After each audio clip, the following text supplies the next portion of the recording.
Guy replied that it's true that he's at that level of sound technique that he can challenge it too, but that rhythm and the general atmosphere is a bit strange.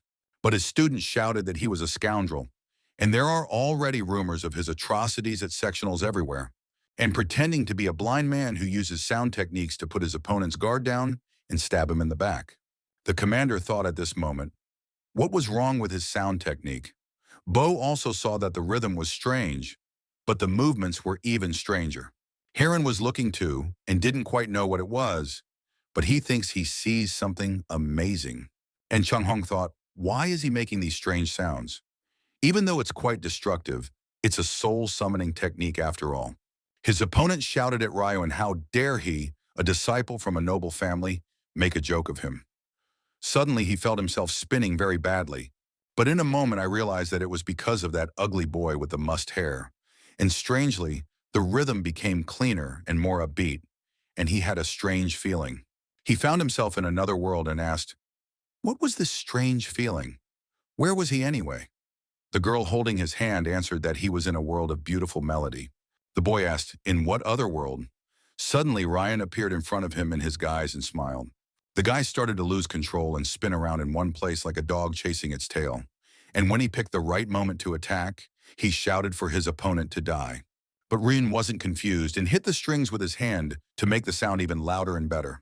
And directing the power of the string directly at his opponent, he broke his sword into two pieces and even wounded his arm. G said he didn't realize the guy had already reached that level of sound destruction, and he plucks the strings like he's had it memorized a long time ago. Ran asked, does he touch strings that are as sharp as a sword blade with his bare hands? Ryun said at that moment that he was so engrossed that he didn't notice the string breaking. And that's a shame. He was able to finish with sound technique, but he put more force than he should have. Hiran yelled that Ryuan was good, and he had done him in. Chun Hong also said that he also used chin properly. The apprentice asked at this point to Ely, maybe they didn't need a backup plan? The boy replied that he didn't know, but it was unlikely they were wrong. Bo said matter-of-factly, the time would come, and the senior co-disciple would definitely meet an opponent who would have to engage in a ruthless battle. But Seal at this moment was glad that she was able to watch this fight today. This time she really saw something amazing. And now she has to quickly go tell Sister Rin. Sister Rin was in another arena at this moment, and her opponent said that she had lost. The judge also shouted that Ice Phoenix Rin had won. Seal said that as expected from Sister Rin, she didn't come here for nothing. The fight looked like a magnificent dance. All the spectators started shouting that Madam Snow Queen had won. The Red Dragon was watching at this moment and was confused. He could see they were going crazy over some girl. And why should he be the only one to report a girl fight to him? Arrogant puppy. But he realized she was beautiful. But that didn't explain why everyone was so fascinated by her. Suddenly, someone nearby asked the guy, and what did he find in her? The guy replied that she was strong and beautiful. The Red Dragon also heard and saw some lowlifes out there gossiping. The guy started laughing and said that she would get jealous if she heard what he said. Hung told him not to be mistaken. She would immediately realize that he was referring to the Ice Phoenix's fighting style. The Ice Phoenix is a good opponent for her. The guy said suddenly, here she is. And next to them walked a girl who was very beautiful. And even the Red Dragon was shocked. The Red Dragon recalled all the moments with this girl and realized that it was Seo Un. After all, her beauty was very inspiring. The Red Dragon himself didn't realize how he had reached out his hand in her direction. Un was shocked by this and didn't realize who it was at first. The guy suddenly stops Hung and tells him to look at who his opponent is, and she probably knows who it is too. The Red Dragon immediately called her Seo Un. The girl at this moment realized that this was a serious matter, and since it had red hair, red eyebrows, and a red beard, it was definitely the famous Flame Blade. Hung said that even if it's a teacher, he can't just leave how rude he's being to her. The guy replies that he doesn't, and he understands how Hung feels, but if he goes, can he stop him? If only to annoy him, he might make more trouble. But suddenly Ryun came and slapped Flame Blade's arm. The teacher became very angry and didn't realize what had just happened. Ryun said that he came running because he saw some prude stretching out his nasty hands toward a young lady, and that was him, Master Flaming Blade. But suddenly he thought and said that if he was so surprised, how shocked was the young lady? She must be so happy that she almost fainted. The guys standing nearby were surprised at the way the flaming blade glared at Ryun. He didn't give a damn, Hung said as the teacher took a step back. Flaming Blade answered the boy that she was a girl. He realized that although she would always be beautiful to him, it was impossible to turn back time. Besides, they're different, especially the color of their hair. But he asked Un, what is her mother's name? The girl replied that her mother's name was Hyunseo Woon. Flaming Blade said that she was her daughter. The teacher asked the girl, is her mother healthy? Un replied that yes, she was fine. Ryun looked at his apprentice and thought, what was the matter? Why had the fiery rooster turned into a soggy hen? The atmosphere around him is getting darker and darker, and I want to slap him. But this is his student's workplace, so he decided to take a look. And for the sake of their bright future, the student should continue to get paid. Ryun told the teacher that he was here to watch Moen Hui fight too. I mean, he's the one he put the master grades on in the master grading community. Although he looks cold, he's actually unexpectedly lonely. Hung suddenly walks over to Un and asks if she's okay. She looks pale, doesn't she? Un replied that she just didn't expect Teacher Flaming Blade to know her mother. Neither her father nor her mother had told her anything about him. The guy said that of course he had heard that it was the teacher who recommended Ryun, but he didn't know they had such a close relationship. After that, the guys came into the room and Yoon said hello to everyone. Heron asked what Rowan was doing. Chung Hong also said he was a fool and asked why he brought the teacher here. And why did he look so bad? Ruin answered them to relax all of them. The teacher was on his way to watch Hui's fight. After all, he had bet on him. And the fight was over too soon, not to leave him alone. Ruin saw the bandages in Yun's hands and asked, what was that blood? Didn't he win quickly? Yun replied that he won very neatly and stylishly, and he just changed his bandage on the wound he got on receiving the dragon sword. Hiran said that's right. They came to the very beginning of the fight and saw everything. There's no picking on him. Chung Han continued that his opponent was good. He was incredibly strong and used a huge sword that was as thick as his arm, and such a powerful steel rod was especially hard to penetrate, so he had to overstretch his shoulder. Ryun wondered and asked, and what was he thinking just now? He's a sore cripple anyway. He only made it to the quarterfinals and he's already so injured. What's he going to do next? Hui said he would clean up the waiting room. The wound is only slightly bleeding, but it doesn't matter. He'll just use his left hand. Ryun answered him to do what he wants, and they'll go eat some delicious food at Uncle's expense. Let him take them to some delicious place and as an aid for the participants of the Festival of the Three Holy Masters. Hiran was surprised and thanked his brother, but Changhan didn't like it and asked why the hell was he paying. Hui said without hesitation that it didn't seem like the place needed cleaning, and offered to go together. Upon arriving at the establishment, the waiter was saying that those who made it to the quarterfinals would receive a 50% discount on the order amount of their three companions. But among them, even the famous teacher Flaming Blade is among them. And so they specifically added high-end wine for free? Are they ready for this? In return, everyone will be told about them later when they leave the restaurant. Ryun was surprised and said they know how to do business here. It's delicious too. Chun Hong replied that it wasn't the best statehouse, but the food was great for the price. Heron laughed too and said that it was indeed a famous place, and the dishes looked appetizing. And since Brother Chan is paying, the taste seems even better. Chung Hong replied that the participants get a good discount, but Heron and Yun, they will have to pay him. Heron said he had to dig in the ground to find the money, but he gave it all away as a bet. But as soon as he had money again, he would pay him back. Ryun was surprised and told the guy that he didn't think he was such a cheapskate. When he placed the bet, he saw that he had quite a lot of money, just like a middle-aged man. Chung'an asked, what kind of nonsense is this? He's from not the most famous clan, and he's only 25 years old. Where would he get the money from? It was all money that people from his homeland had earned with their own sweat and blood. And like Ryun said, Moen Hui only drinks tea and eats like a bird because of his injury. But he eats like a bird, and he brought that drunkard to pay for it too. But no, why is there even a teacher sitting next to the academy's first years and drinking nonstop? Raun replied that he is the person they are making money off of. So as investors, they should take good care of him. This one thinks of him as a complicated, alienated neighbor. Or he could later rip that amount off Yoon since he goes to him for special training. Yun replied that no problem, he would answer for the teacher. Heron was surprised and asked the guy, "Is he drunk already? He must have a bad tolerance for alcohol." Yun said he's sober in the glass. They all drank the same, so why is he the one who's drunk? And asked Heron why he had four nostrils.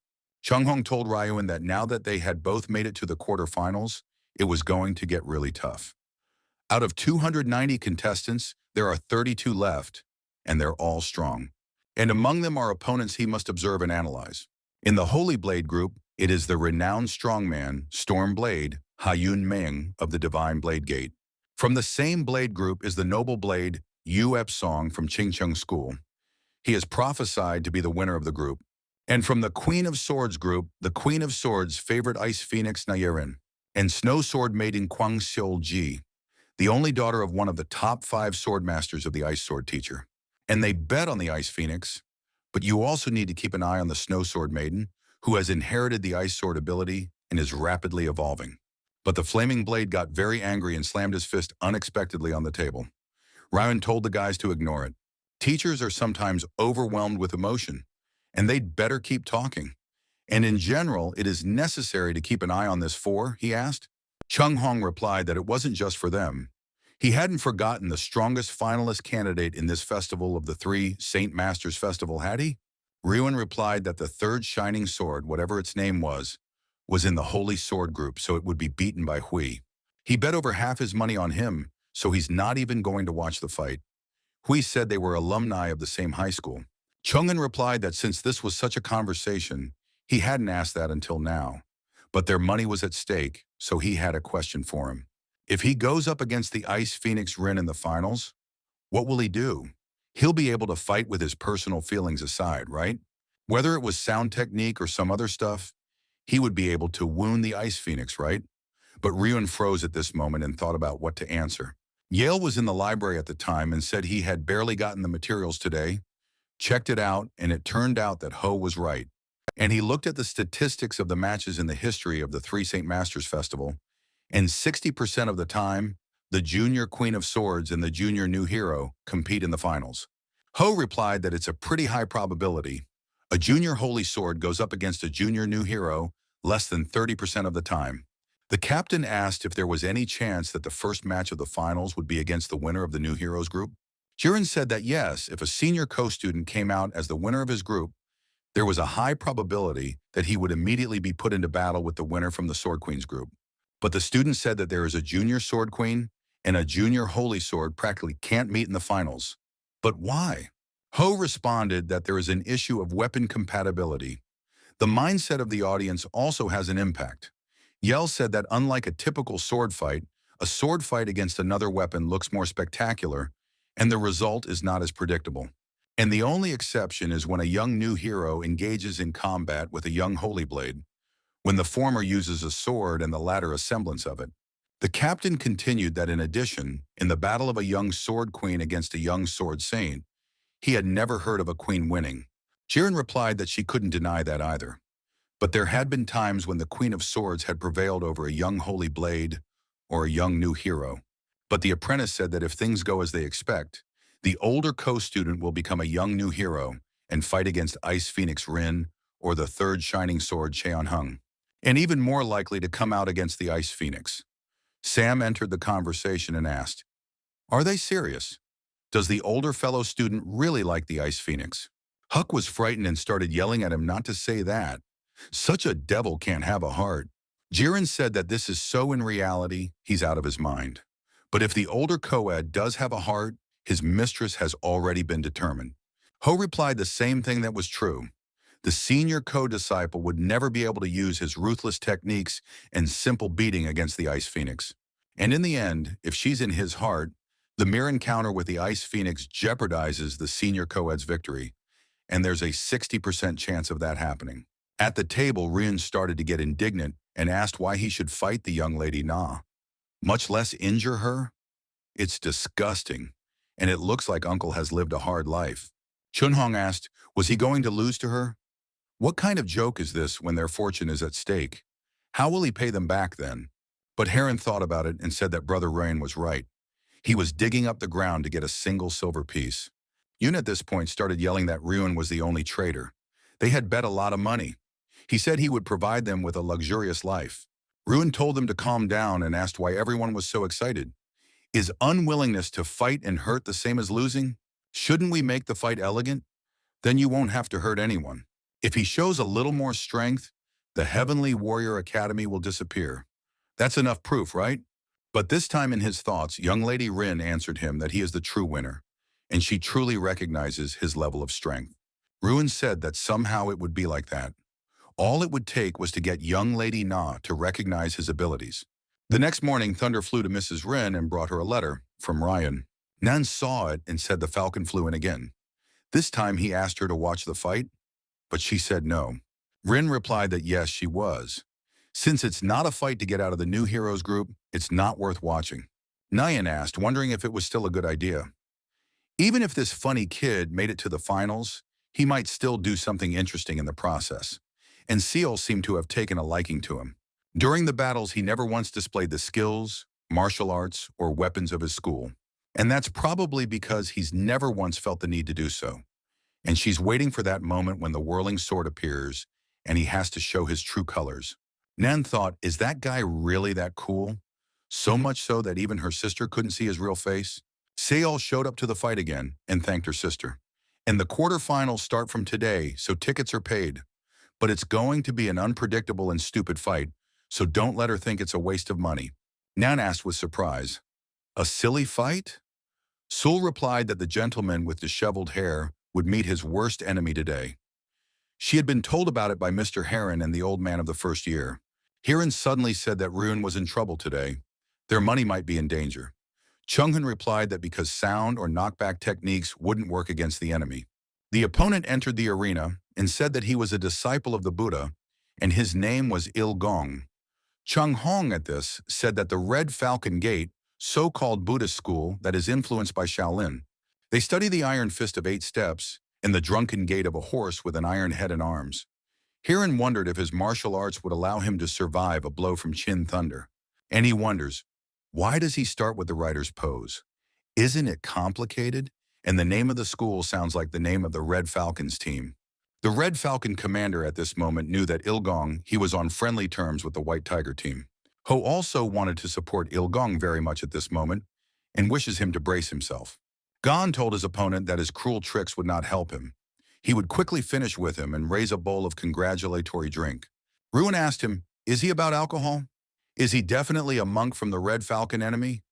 Or is he a monk that likes snake wine? And it doesn't seem like it would be much respectful to socialize with such a monk. Ruin pointed his hand at him and told him to attack.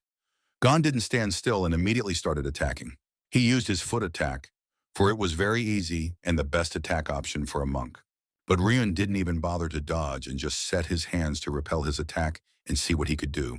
But Ruin was starting to get annoyed. In taking his tool, he swung around and smacked the monk on the head. Gon shouted that it was unbelievable. This guy's tool didn't break, and it turns out it's a tricky weapon. Ruin asked him, is that what he was telling him? The monk must have been disappointed in life and called him a hard-headed sheep. Heron said that this monk was cool. He even withstood the Thunderkin's strike. But Changhong said that this is not just a monk, but a Buddhist monk. A real monk can't come in here because of moral issues. And anyway, if he continues like this, he will definitely crack the chin. Gon said it wouldn't be easy this time. Ruin replied to him that he was still here, and maybe he'd better not do it. Gon still didn't stop and used both fists to punch the tool, but the blow was so strong that his hands were covered in blood. Gong stepped back a distance and said he used an 8-step iron fist and his hand was cut. Chung Kong at this moment shouted that it was impossible and suggested that he proceed slowly. But Heron said he was glad it was over. But maybe learning the horse's drunken gait made him all brain dead. He doesn't understand why the monk keeps throwing himself at the Thunderkin. Saul was quite upset at this point and asked, it wouldn't end with a light cut after all. The gentleman with the disheveled hair had an annoying opponent. But Nen was surprised and wondered who the annoying enemy was. He can't even touch the edge of his enemy's clothes. People have flocked here to see Ryuan's tricks, but everyone, including that old rookie, is rooting for the monk. But Rian remembered Sabu's words as he told him that he would still meet a guy with skin as hard as a shell.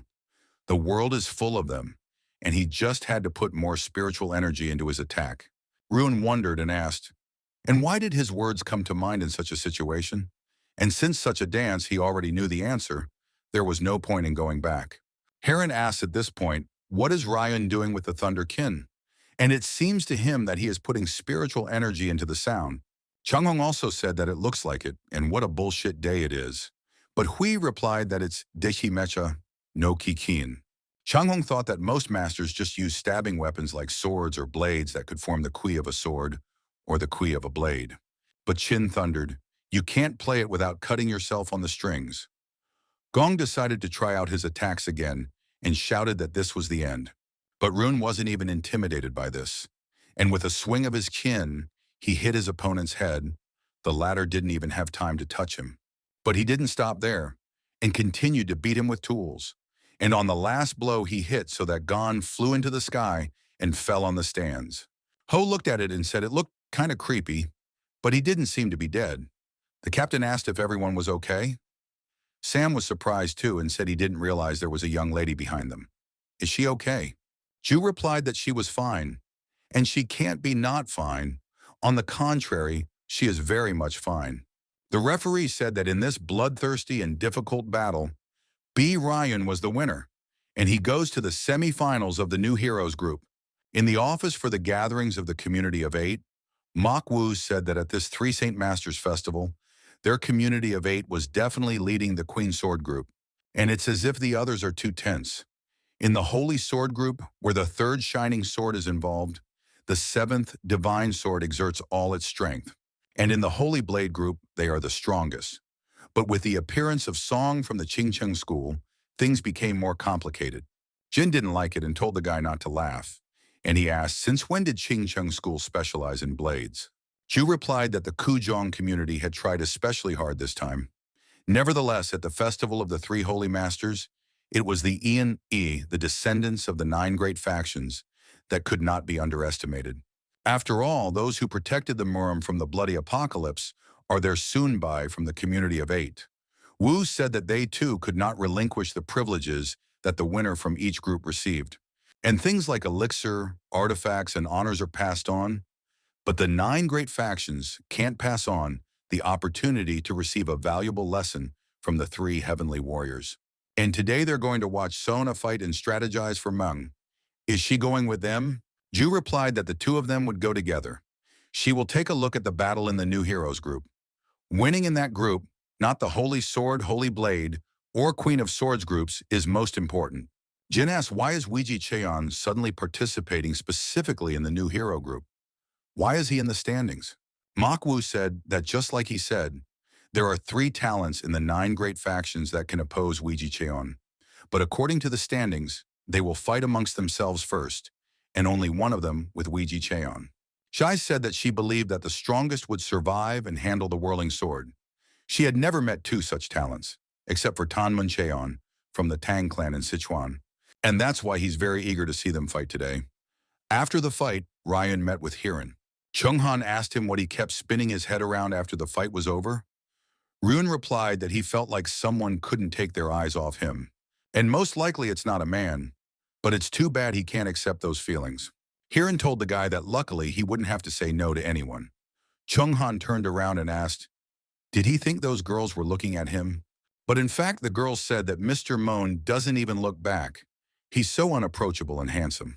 Chung-han said those were harsh words, but he too overcame his anger. One should think of it as payment for a stupid misunderstanding. And if he beat those maidens, he would be eliminated from the tournament. Ruin asked, is that what he thinks of him? It's true that the students lack insight, but they just don't want to find out his true identity and follow him. He's not interested in them either. And the look that bothers him is more insistent and heavy. It's filled with passion and agony. That's the look. Yun wondered if Ruin had sensed it right. If it wasn't a man, could it be someone from the 7th Sword fan club? She may not like the fact that he's befriending him, or she may be planning to take him hostage to lure the 7th divine sword. Hiran asked if it's like that, isn't it fun? But if it was a groupie, wouldn't Mo and Hui be the first to notice it? How's Hui? Hui replied that they could be anywhere. But today he didn't feel such a dangerous stare on him. Rune said he didn't know how, but he would go and check it out for himself, and that way he'd be calmer. At this time in the forest, Hiran asked Brother Chung-hong, should they definitely do this? Ryun has a private life too. So why are they peeking? Chung-han replied that, of course, he wasn't just their lovable fool now. All risks that affect their money must be eliminated. And all they have to do is watch. Why did he even bother? Hiran replied, looking amused, and asked his brother if he was too good at this sort of thing. Hiran realized that if Brother Chan was analyzing things like this, maybe Brother Chan was from the gambling house, or maybe he's his comrade from the same place he's from. Chung-in replied that after drinking the wrong medicine as a child, his life force had decreased, so he was good at tracking. And where did Ryuan intend to go? And if he wants to meet the young lady who's stalking him, he just needs to get away to a secluded, deserted place. And the distance these two, non-existent to the academy, seemed to have traveled. Hiran said sure. It was lucky that at least here he stopped for a while. If some young lady has been following Ruan all this time, she's crazy. He thought so, but that girl had indeed appeared. Moreover, they had definitely seen her at the opening ceremony of the Three Saint Masters Festival. Chunyan was disappointed and thought she was a pain in the ass. Who else would have the guts to go after their fool for so long? And the precious daughter of the Heavenly Warrior Academy principal, Peng Ha Ren. And he's afraid about the tab. Their fool has done something to her, Ruin said, finally showing her face. And she turned out to be unexpectedly shy. Zhu got really angry and withdrew his sword and yelled at him to shut up, and asked him if he remembered what had happened that night. Ruin replied with a familiar expression. This place, even though it looks empty, there's no need to shout. What if a passing uncle hears her and thinks the wrong thing?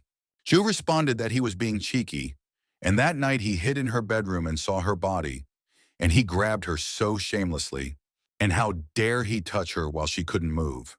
Did he think she couldn't find him because he was wearing a mask that day? Zhu couldn't help herself and attacked him. But Ryun stopped and told her, first of all, she was fully clothed. Secondly, she was swinging her sword at all. I mean, he left in blood, and she keeps talking about that day. Zhu asked him how dare he call her that. Ryun replied that he couldn't remember her name, so how should he address her?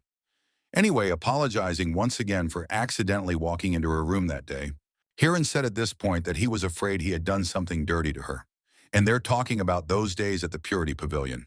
And judging by the fact that he gave her such an unusual nickname like Squeeze, they're pretty close.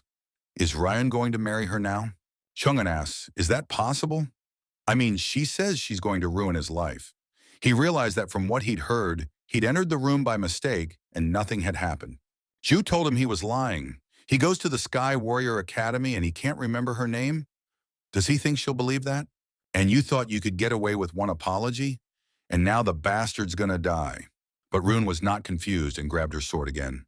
Zhu said he was a pervert. What was he grabbing his wrist for? Let him go. Rune asked. If he let go, she would hit, right? Besides, he really doesn't remember. It's not like she introduced herself to him. So why does she think he should remember her name? The girl replied, who in the Heavenly Warrior Academy might not know her, Steel Stud Peng Zhu. Her maternal grandfather is a great holy blade, and her father is the Academy's headmaster.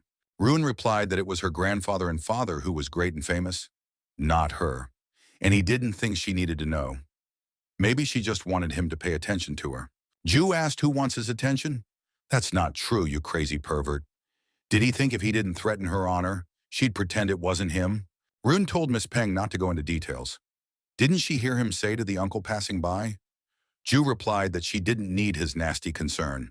Chung-han thought and realized that he had noticed that they were watching him. And what kind of threats were we talking about? What did he see there?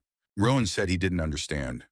Was what he had seen so great a flaw of hers that she would want to kill him? Zhu asked him what he was carrying by using the voice transmission technique. Ryun replied that no. Well, shouldn't she be proud of such an amazing body that not every warrior has? Also, with his current situation, even if he told, no one would believe him. Zhu was surprised and asked, what? Ryun replied that even now she was spending her energy on compression, worrying about other people's gazes. So it was hard for her to demonstrate her own power and kill him. And her original appearance isn't bad. So what's the point of all this? Zhu asked with surprise. Not bad. What is he talking about? She started suddenly waving her fists and screaming that it's not true. And she doesn't believe him. Chung'an said they're using a voice transmission technique. What are they talking about? There's no lust for killing. Hiran asked him if he thought so. Ron started to run away and shouted that there was no harm in dreaming. In this state, it would last forever. Anyway, he said what he wanted to say, so he should deflect. Hiran asked, should they go after him now? Somehow, he doesn't feel much like it. Chungun replied that they would leave them and go eat. Chung Hung understood that when a woman swinging a sword blushed, it was a dangerous sign. First the precious daughter of the head of the alliance, now the daughter of the director. How was he supposed to report this? The head at this time said that he would go and support his little girl. But what would happen if he caught a glimpse of her fighting? But wouldn't that seem like pressure for his daughter to be awarded the victory? Namgung replied that yes, it will show. Therefore, the deputy head of the alliance, whose son is involved, did not come either. The head said his wife could go and see then, but she herself had asked not to. And what about him going? Doesn't he want to see San and Sangsan? And at the same time, he'd paint his daughter's battle scene in detail. Namgung replied that it would only be a burden. Besides, his children are not participating this time. He will ask the head of the Shadowless Squad to make as colorful a report as possible. The head said that since it's the semi-finals now, the battle for the Queen of Swords exit group is coming up, and he can't even see his daughter in action. And what if she took offense that she was lonely without family support? Namgung replied that she was worried about such a thing. After all, it is a long tradition of the Heavenly Alliance not to attend the festival of the Three Holy Masters. The head said no. I mean, she looks just like him. And does he know how lonely his little blood child will be? But on the other side of the country, a guy asked Cho Yun what he was doing here. Yun replied that he came because he had something to say about the next fight. And his rival is the elder Ryan, and he knows him well. The guy laughed and asked, is this worthwhile information? Yen replied that yes, this is very important information. And what does he think about using poison in the next fight? The guy replied that he wasn't sure, but what did Yen think about it? Yen replied that he thinks he'll use it, and then he'll regret it. The guy got a laugh and said that if he didn't kill his opponent with deadly poison, he wasn't breaking the rules. So what's he got to be sorry about? Yen replied that on the contrary, that was the problem. In this world, there are opponents who, if not killed instantly, are better off not being touched at all, and immediately remembered his teacher saying that they wouldn't die from them. But he was scared and shouted that they were poisonous. They are a trio of green blood snakes. They are sometimes found in Sichuan. The disciple also said at that moment that if she and Tang Sen were bitten, they would be fine, but the others might be in danger. And a trio of green blood snakes always move in a cube. And if they are bitten 3 or more times, it will be difficult to neutralize the poison. But the teacher took the snake in his hands and asked the boys, what is this nonsense? They're all studying martial arts. So what if they get bitten a couple times by creatures without legs and wings? Even if it's snake venom, they have to use spiritual energy. The teacher asked the students at the time of the snake bite, what is so scary about this small snake anyway? And when he was little, he was bitten by an emoji the size of a house and thicker than a person. The disciples were greatly surprised and asked, Imugi, and why does he continue to just stand there? The teacher asked in response, what's the big deal? You just have to catch them all. And tonight's dinner is healthy and tasty snake meat. The teacher took the needles and destroyed all the snakes, and ordered the others to boil half of them and fry half of them. And their gallbladders will need to be collected separately and made into an infusion. And then drink 1 bowl every 3 days. Yen was surprised and asked, this garbage? The disciple said, although not lethal, it is still a poison. He and Tang San would be fine because they had undergone family poison resistance training. The teacher asked in response, doesn't that mean that the others should develop good resistance as well? How long would people like them live if they were sent away? Let them chew and swallow everything. If everything is digested, the spiritual energy will only increase. And realized that the older fellow student was Sabu's best disciple that he was so smug about. If the poison really wasn't lethal, it would be nothing to him. Yen said that poison, which wouldn't kill him, would only make him more aggressive. So no poison. And in fact, the best way to get out without wounds is to surrender quickly. This advice he gives him after much deliberation, as a cousin and blood relative from the Tang clan in Sichuan. The guy laughed and said that when he asked about the information, he didn't think he would be talking such nonsense. The guy said that since he was a little kid, everyone thought he was a slacker, and his brains must have melted when he became a member of the Red Falcons team. He attacked immediately with coins in his hand and said that they say money is the best medicine. He'll cure him. Yen noticed that they were copper coins, and it's also a whirlpool of 4 rings that is used as a boomerang. He immediately went on the defense and started dodging attacks. But somehow everything seemed slow to him. But he realized it's not like that. He's the one who's so fast. And it can't be. On told the guy that he gratefully accepts his medicine. And let brother Mu Cheon next time use gold or silver coins. Cheon started yelling that he always ended up getting beaten, didn't he? But how did he suddenly grow up? Yen replied that they were almost the same age, so it made sense that his skills weren't as terrible now. Let him not worry about the little things. He better need to think about the advice he gave him. Because of the bloodline and in the name of family honor, he warns one last time. If he fights him using poisonous techniques, he will meet a sad fate. That will be all. Cheon shouted after him that he was a jerk. He can't wait to see how much that guy matches his story. The next day, Rowan came out to fight his opponent, Cheon. They looked at each other and didn't say anything. Seol asked the guys, "Why are these two just standing there? Mr. Drum Chin won't use the sound technique today or something strange?" Hiran replied that he did, and it seemed to be a request from a senior member of the Red Falcons team to make the opponent as welcome as possible. But Chung Hong said this request. Although he personally heard it, he still can't believe it. Why does a young lady from the Tang clan dislike her blood relative so much? Suddenly, Ju asked, were they really about the Tang clan's madam asking for something? But why would she ask for a blood relative? Very interesting. She realized that if she thought about it, this time all those nasty individuals from the Red Falcons team had come to watch the fight again. But why? The Red Falcon disciple also wondered at this moment, why was the head of the 8 community looking at them like that? En at this time was telling the girl that the case was crappy. That idiot, their brother, was going to use poison. Is she sure about that? The girl asked him, can't he see? If not, would he put on such a show?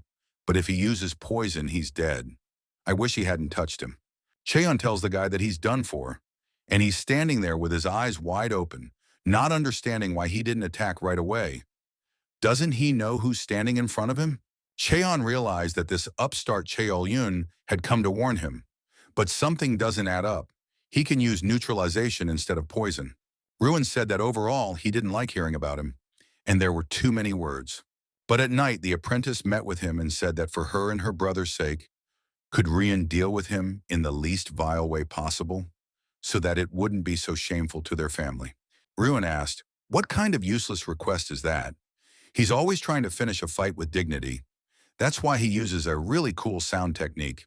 Ruin said that anyway. To make a long story short, he's mentally retarded for using poison, and he thinks he's seen enough, and let him leave the arena quietly. Cheon got angry and told him how funny he was. Even though he's holding up well, it's hard to move. He's bluffing, and at this moment, he's already used 3 kinds of poison. The opponent said he would count to 3 and start, and thought that the effects of the soul-mixing poison would probably be the first to show up. And the guy will behave obscenely, showing all his nasty nature. But if the poison of impatience kicks in before he gets naughty, then he would perform the sound technique with his ass, showing all his beauty, and that's the price for looking at him like a club while he emitted a formless poison without color or smell. And in the third, he's going to lose in the worst way. And lastly, he saved the 3rd muscle-destroying poison. Suddenly, Cheon looked over and was surprised that nothing was coming out and asked the guy why he was still okay. Ruin asked him in response, was he doing anything? Did he really think something cool would come out of such worthless poison? Or was that what he'd been aiming for all along? Ruin used his powers against his opponent and said he would help him and would give him a chance to make things right. Cheon was surprised and angry. He shouted that it was impossible. He mixed and tested everything with his own hands. Cheon attacked with his rope, but suddenly everything changed at that moment and his weapon shattered. Ruin said that anyway, how could he use poison on an innocent person? Ruin took his tool in his hands at the moment of the attack from his opponent and punched right at his stomach, and he asked that maybe it would be better to stop using his hands altogether. Cheon couldn't even dodge this strong and fast attack and received injuries to his body. Cheon suddenly fell to the ground and started screaming in pain. Suddenly, his hand began to be covered with dark colors. Yen and her sister were also surprised, and couldn't believe that this was how the fight ended.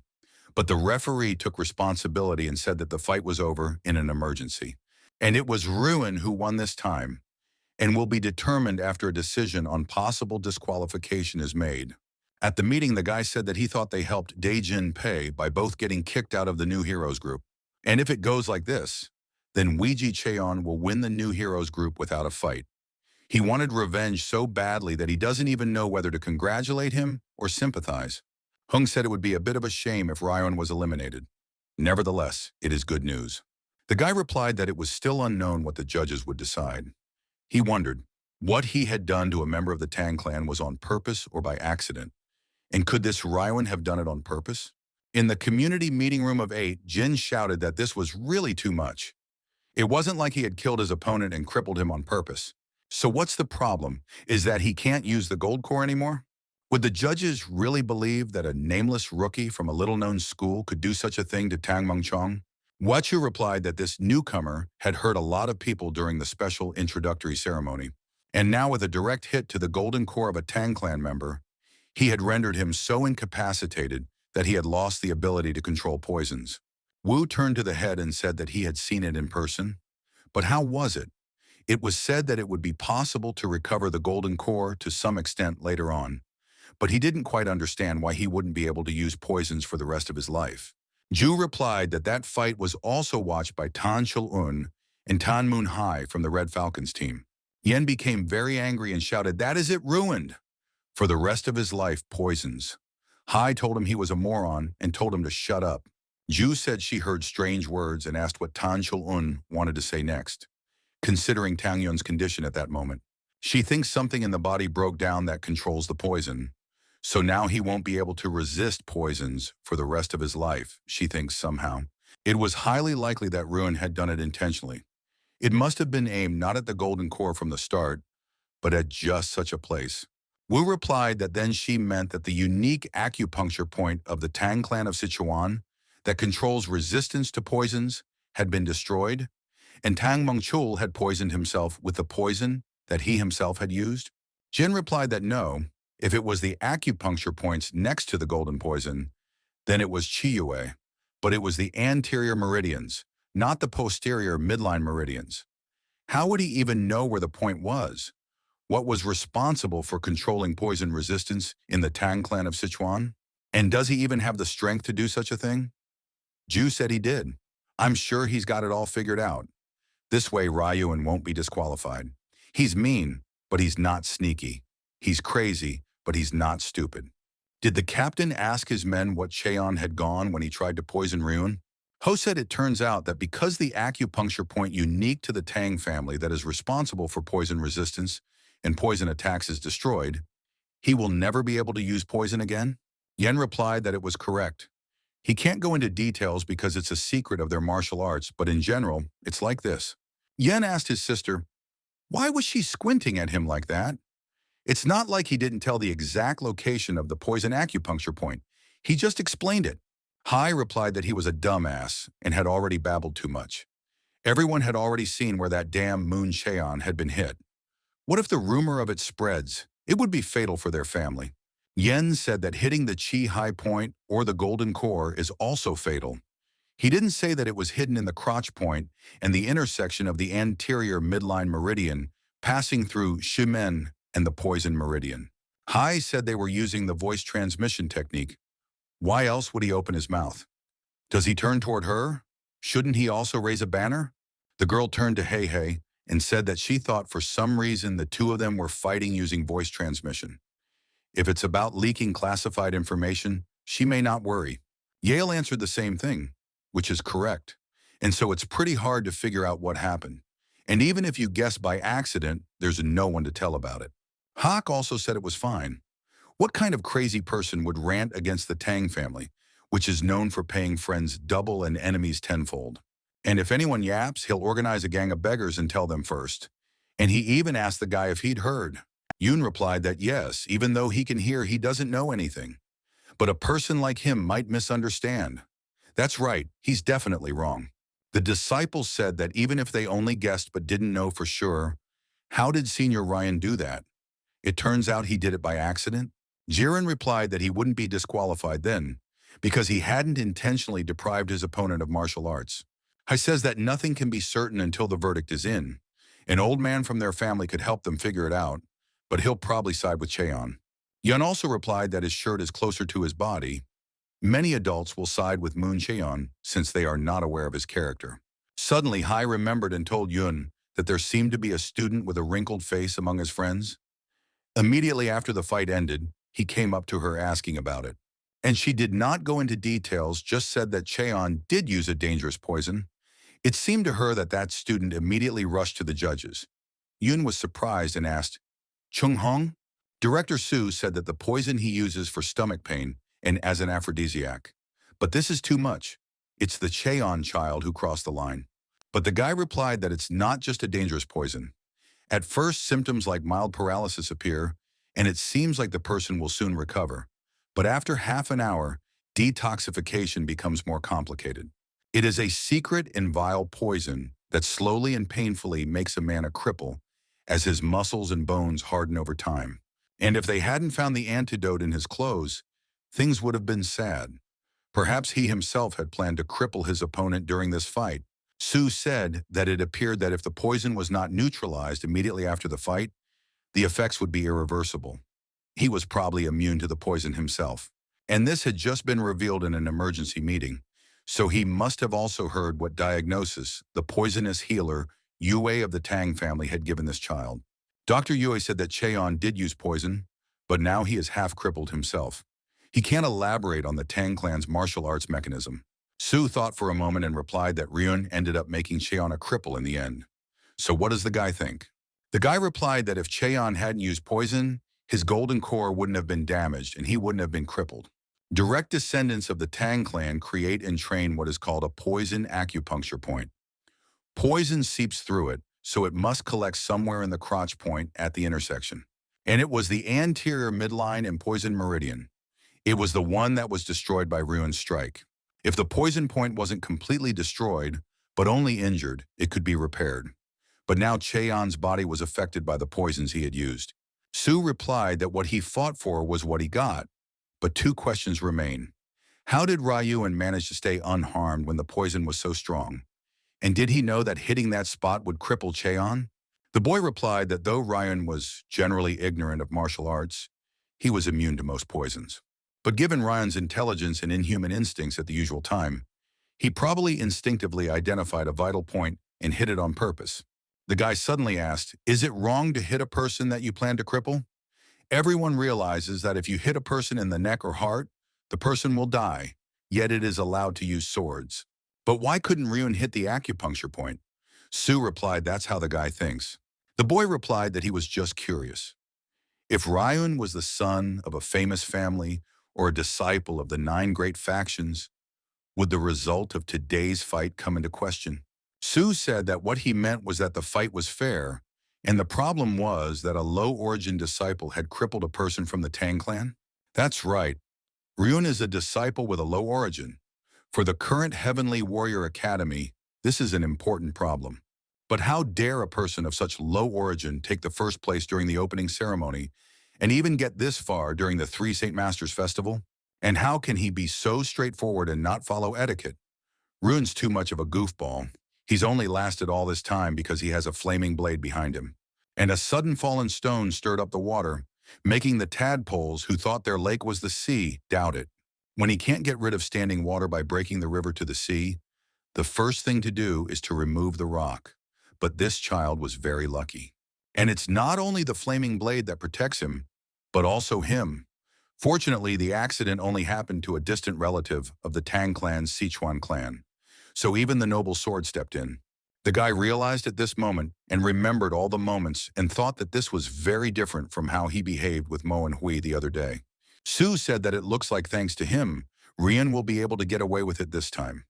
And from what he heard, the third prince had gotten very close to him, even bet on him to win in the master evaluation community. And he is eager to find out who the head of the bestiary has bet on, for there is not a single master whose secrets he does not know. The boy replied that it was true that Ryun's skills were good, as was the fact that he got along well with the third prince. Su laughed and told the guy that Since everything was as he said, if the stone that fell into the lake was useful, shouldn't it be worth picking it up? The next day, the audience started cheering and shouting that here was Ryan's dignity, and this is how fights should be. Rune got a laugh too and asked, didn't everyone know this was going to happen? It's only natural. Hiran told Ryan that if anyone looked, they would think he was the one who won. Then why shouldn't he join them? Ruin asked in response, why would he want to join that bunch of jerks who are fanatical about Miss Rin? They're on completely different levels with them. Hiran wondered if there was a difference between him and the spectators. After all, he had come here to watch Miss Rin fight without waiting for the verdict on his own fight. Ruin asked the guy, what was he talking about? They had only come to see her from afar, but he had come to meet her. But suddenly a stranger comes up and starts saying that it's nonsense, and he doesn't think she'll meet someone like him. And someone who is about to be disqualified for such cruel and cowardly behavior is no way to be with her. Ryuan asked, who else is he? Making himself look like a know-it-all? And I think he had seen his face before. The guy asked him, had he forgotten him?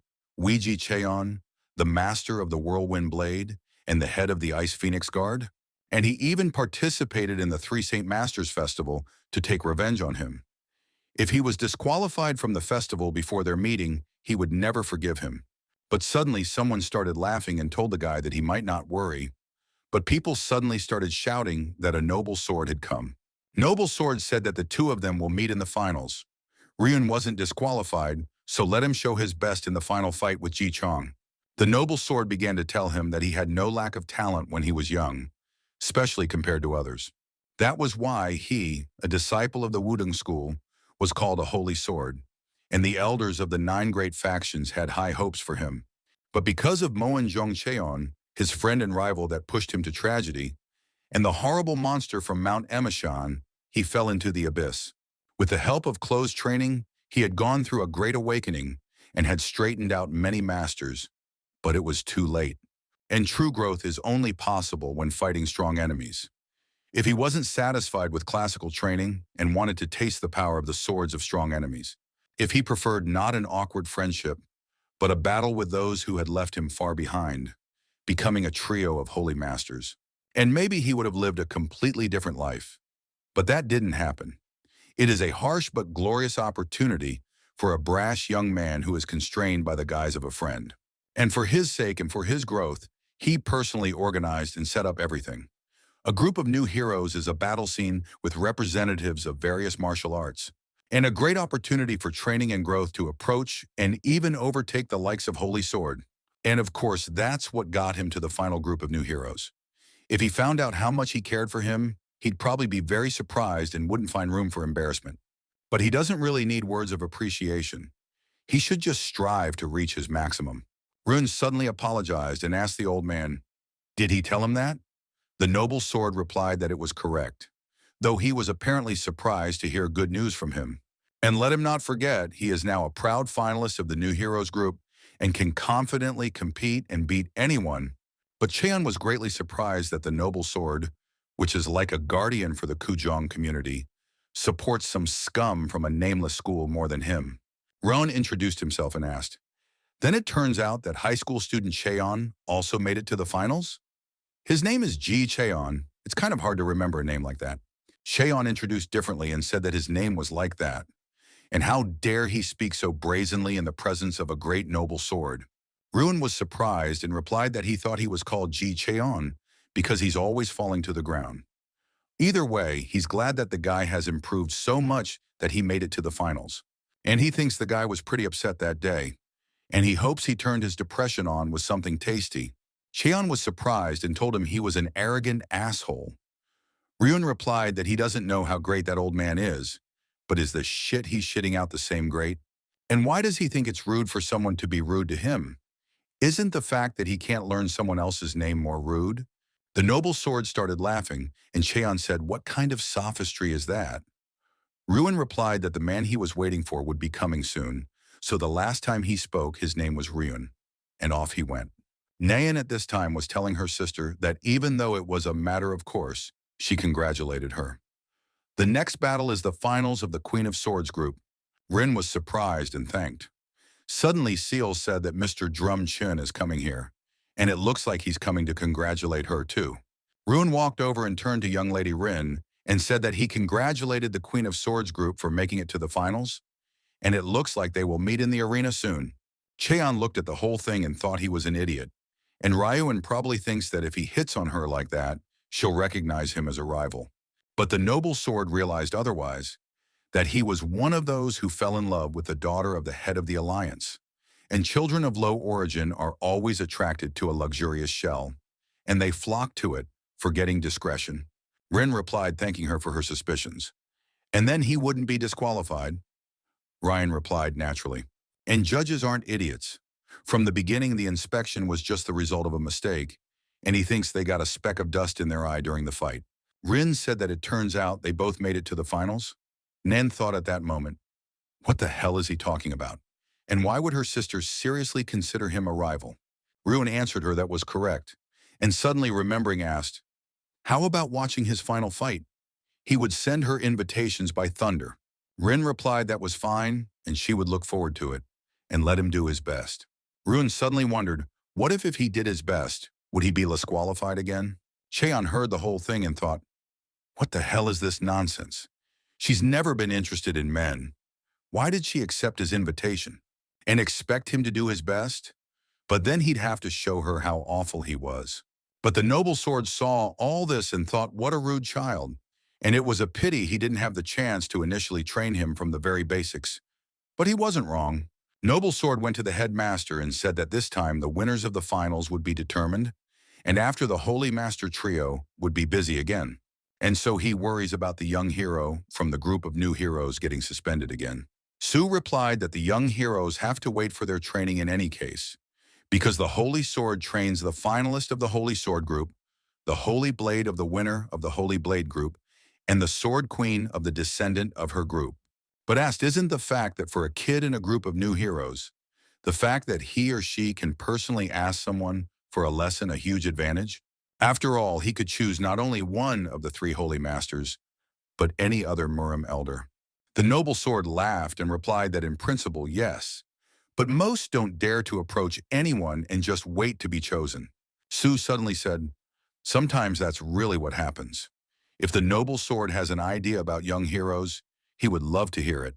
The noble sword replied that if there was a child in that situation this time, he could take care of him and teach him some lessons. If it was fate, he could learn more too. Sue asked him, so would he personally take him up on it? Rian and Cheon just made it to the final group of new heroes, curious which candidate he had in mind. The noble sword replied that in any case, the child that would become entitled to his lessons and needed instruction would have no other dealings with him. He realized that unlike those who grew up in the 9 great factions or families, this child, like the spores of a dandelion, he would easily absorb new knowledge. And to deal with the newfound holy sword, he's going to have a lot to learn. Nan suddenly said that this striking kin attracted the gazes of everyone around. Even the noble sword was interested in it. But since she was also interested in it, maybe she wanted to check something? Rin replied that yes, she did. She thinks during the whirlwind sword fight, he will show his martial arts. Suddenly, Sol met Mr. Heron and said they had just met his disheveled friend. Heron replied that that was how it was. Of course, it was surprising because he had come along with him from the beginning. But the noble sword came. Then he went to greet young lady Na, and then he forgot about him altogether, leaving him alone and disappeared. And it's as if he doesn't exist. Sol suddenly laughed and said, doesn't he exist? And it turns out she had just made a discovery, though perhaps the disheveled gentleman couldn't see it because of his bangs. Heron thought it was funny too, and said it was possible, but he thinks he was even lucky that it was her who noticed him. Heron came home in the evening, and standing in front of the door, asked Chang Hong if he was home. Suddenly, he thought, there didn't seem to be anyone there, a chance to look inside once. Heron tried to open the door, but he couldn't get it open. He thought it was strange because the door was locked from the inside. Suddenly, from inside, Chang'an asked who the hard luck had brought. Heron thought it was strange. No one was there, but it was locked from the inside. Chang'an slowly opened the door and told his brother it was him, and asked why he had to break down the miserable door. He would have just called out. Heron laughed and replied that he hadn't seen him at dinner and had come to check on him, but the lock was gone, and it seemed no one was inside either. He thought that Chan Yun had either wandered off, forgetting to lock the door, or something had happened inside. Chun Hong said it was nothing like that. He was just tired and fell asleep like a dead man. And yes, what happened? Did their fool get into trouble again? Hiran replied that no, he just heard during dinner that someone went to Ryun's room, and it was kind of like a high school student named Dan Mok Woo from the community of 8. In the room, Wu said that all the disciples who were not related to the 9 great factions were essentially members of the communities of the 8.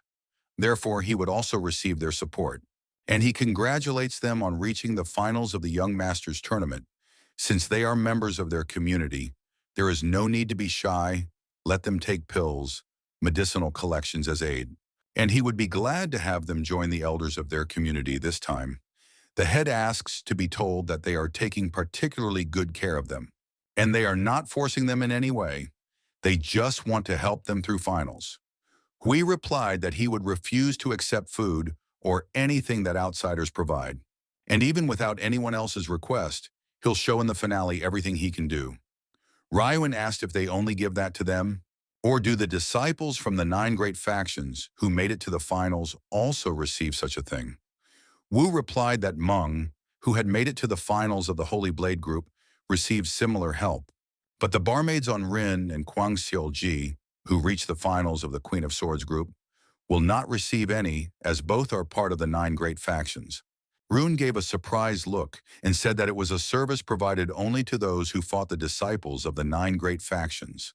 He took it in his hands and asked, "Is this expensive stuff? What about flavor and effect?" He wouldn't take it without quality assurance. And he'll refrain from the pill if it's crappy and the flavor sucks. Wu said he doesn't know the exact price, but he doesn't have to worry about the quality. This precious pill is called the fragrant pill because it tastes and smells great. Ryun replied that since that's the case, he takes it. Hui takes it too. Hui immediately said no, as he said he doesn't accept food or things from strangers. Ryun was surprised and replied that what a pedant he was, he would just give it to him. If he gives it to him, he can clean his zone with 1 cleaning ticket. Hui thought about it and said he would take it too. Wu also got excited and said that they were both in the finals. The next morning, the referee said that the Young Masters finals were about to begin. Rian entered the arena and said that he was about to see what the effects of these pills were. After that, the boys went to their elder uncle's house. Chung-hun looked at it and asked, "Is that a perfume pill?" And they say it was given to them by the head of the community of 8? Ruin asked, wondering what was wrong. Had they been lied to? If that was the case, he would be greatly disappointed. Hui also said that it was probably either poison or dope. But Hiran said that if it wasn't for kidnapping Hui from the men's dormitory, then it was poison aimed at Rian. Hiran asked his brother, "Isn't that dangerous?" Chung Hong replied that a lie is a lie, but there are nuances. So just in case he tasted it, it's not a fragrant pill, but a golden pill. It is similar to the fragrant pill, but much more valuable. Ruin said that very strange business. Maybe they got it mixed up. How much more expensive is it? Chung-un replied that the fragrant pill is also expensive, but this one is 5 times more expensive. They couldn't be confused, passing on such value to the two of them, and thinks the reason is because of him. Heron told his brother that if it was given by the head of the 8 community, isn't that young lady steel stud Peng Ha Ren? But if that's the case, why would Mo and Hui give it to her too? Chung Han replied that he didn't know. Anyway, is he going to eat both of them? If eating both within a short period of time won't double the effect, maybe he'll give it to Hui? Ruin asked, why would that be? He was a little worried because it was an expensive medicine, but he had already figured out where to put it. Chung-un told him to stop and asked, was he really going to give the gift of a steel stud to the Ice Phoenix? Better let him eat both of them himself. He doesn't need to do that. Hiran also told him that he didn't need to do that. Ruin asked why they were talking about Lady Rin so suddenly. She fights just fine without such things. So why would he waste his investment? The guys asked with surprise, capital investment? What is he even talking about at a time like this? A guy came to the forest at night and said that he was the noble blade Yu Ep-seong, and he came here after receiving a note from an unknown girl. And he's already here. Let them muster up the courage to come out. He was a little hesitant at first, not knowing their true intentions after all. Tomorrow was the finals of the Holy Blade group. But their courage touched him deeply. And he came. and he realized that he was a finalist for the Holy Blade group. Who could harm him? And if he was beaten, the opponent would automatically be eliminated too. And he's percent 80 to 90% no. Even 100% sure that he's finally going to have a sweetheart. The dream suddenly turned around and said, really a young lady. But in a moment, he realized that it was very bad. Sleep wondered and thought, who are these guys? And what's that shitty taste in his mouth? And then he realized it was a trap and it was poison. Heron did an altered voice and said it was good for the body, but had to be sucked up and swallowed, and popped the pill into his mouth. And he's probably wondering who they are and why they're doing this to him. But he won't say anything. Sleep didn't understand and thought that they decided to play a joke on him so that he couldn't go to the fight, and he would definitely understand them. But a changed voice also issued from behind the tree and told his men to tell him he was wrong. Ruin said that instead of focusing on preparing for battle, he coveted love and came here. They are disappointed and concerned. And he couldn't even tell if it was a girl or a fake, even though he was only covered by a scrap of cloth. Yun didn't understand it and thought that his brother had said that he should just deliver the note to the enemy without uttering a word, covered by the cape. Was he trying to squeeze him for the girl? Sleep thought, is it really a man? What nonsense is this? A graceful body and deer eyes with a twinkle, so shy no matter how you look at it, this is a girl. Yun didn't understand how this happened. He just covered his mouth and nose with a cape, and he was mistaken for a girl? But what is it that he can't see well? Ruin said they were generous. So today he'll get off with a light warning and a little help. Now let him swallow the medicine. Heron shoved the medicine in and said it was expensive, so let him be careful. Sung realized that they had made him swallow it, but he didn't want to. Heron said afterward that his big brothers would help him swallow and internalize everything without a trace. And is he ready to win tomorrow's fight? Sleep tried to resist them and told them not to do it, and he even called them perverts. But walking into the arena with the team, Heron told his brother that yes, he was looking forward to it, but he thought it would be more comfortable to watch from the front seats. Chung Hong asked, what other front seats are there? Starting with the group finals, the price for seating becomes quite a bit. So standing seats are the best option if you don't have an invitation card. Yun also came over and said that it was surprising that Manhwa didn't come. Although the Holy Sword group finals are tomorrow, he must be preparing. Heron replied that it was much simpler than that. Someone standing nearby told him not to come to watch the finals. But Rune suddenly asked, what did he have to do with it? He locked himself in his room to do a general cleaning. He's going to clean half of it, or the flying flies will give him a heart attack. Chung'un asked, wondering if he'd given him the leftovers. They had only used some of it after all. Ryun replied that no, he was the kind of guy who climbed up on his own. And the man they'd seen last night had burned himself on his gullibility, but it was a matter of justice. Hiran tells Ryan that he's probably the only one who talks like that about justice issues, though of course he agrees with their and Brother Chan's opinions. Chung'un asked, then the remaining percentages and another pill he would eat himself? Ryun replied that no one knows and the fight has already started. The referee said that the opponents in the final match of the Holy Blade group, Stormblade Yun Meng from the Gate of the Divine Blade, will come out to fight, and the Noble Blade Song from Qing Cheng School. One of the elders said that the entire 3 Holy Master Saints, the Academy Headmaster and his deputy, would be evaluating. But Ju also said that the finals of the Holy Blade group was starting. Shik at this moment said that the Qing Cheng School's blade art, today he would finally see their kind of blade art traces of pure flow. And also the kid from their Gate of Divine Blade Art will definitely make it through. But San replied that she didn't know that the judge's chair is a place to show personal audience sympathy. It should be selfless and incorruptible. Shik said he was just a little amused. No need to worry, he'll keep an open mind. Immediately the whistle blew and the fight began.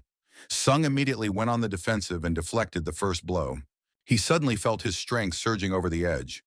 And it had been flowing since last night. And that fucking poison, was it really a miracle elixir? And he realized that mysterious young lady with deer eyes. And he doesn't know her true intentions, but he will definitely win and find her. Song didn't give up after that and made the strongest attack and knocked his opponent's sword off his hands. And the judge said that the noble sword Sung had won. Chung Hong said afterward, this time the young Saint Blade Saint from Qingcheng. Yun also turned and shouted that Song had won so coolly. Heron clapped too and said, great. They can rest easy about their money. Chung Han immediately told the fool that it was up to him and Hui now, and asked if Hui would come to support him during the fight. Ruin replied that only if he finished cleaning. To this misophobe, cleaning the room is much more important. At this time, Hui sat in his room after a difficult cleaning and then proceeded to treat his wounds. But looking out the window, the judge at that moment said that the next fight was the final of the new heroes group. Cheon's whirlwind sword will come out to fight, and his strong and ruthless opponent will be the striking Chinbi Ryun from an unknown school. The guy said that the student who wins this battle will immediately receive the privileges of a young new hero. In particular, the right to choose a mentor. And it's a chance to ask for guidance from one of the three holy masters or white shadow elders present today. The boy asked the girl, wasn't she curious? Whose instruction do the two disciples standing in the arena wish to receive?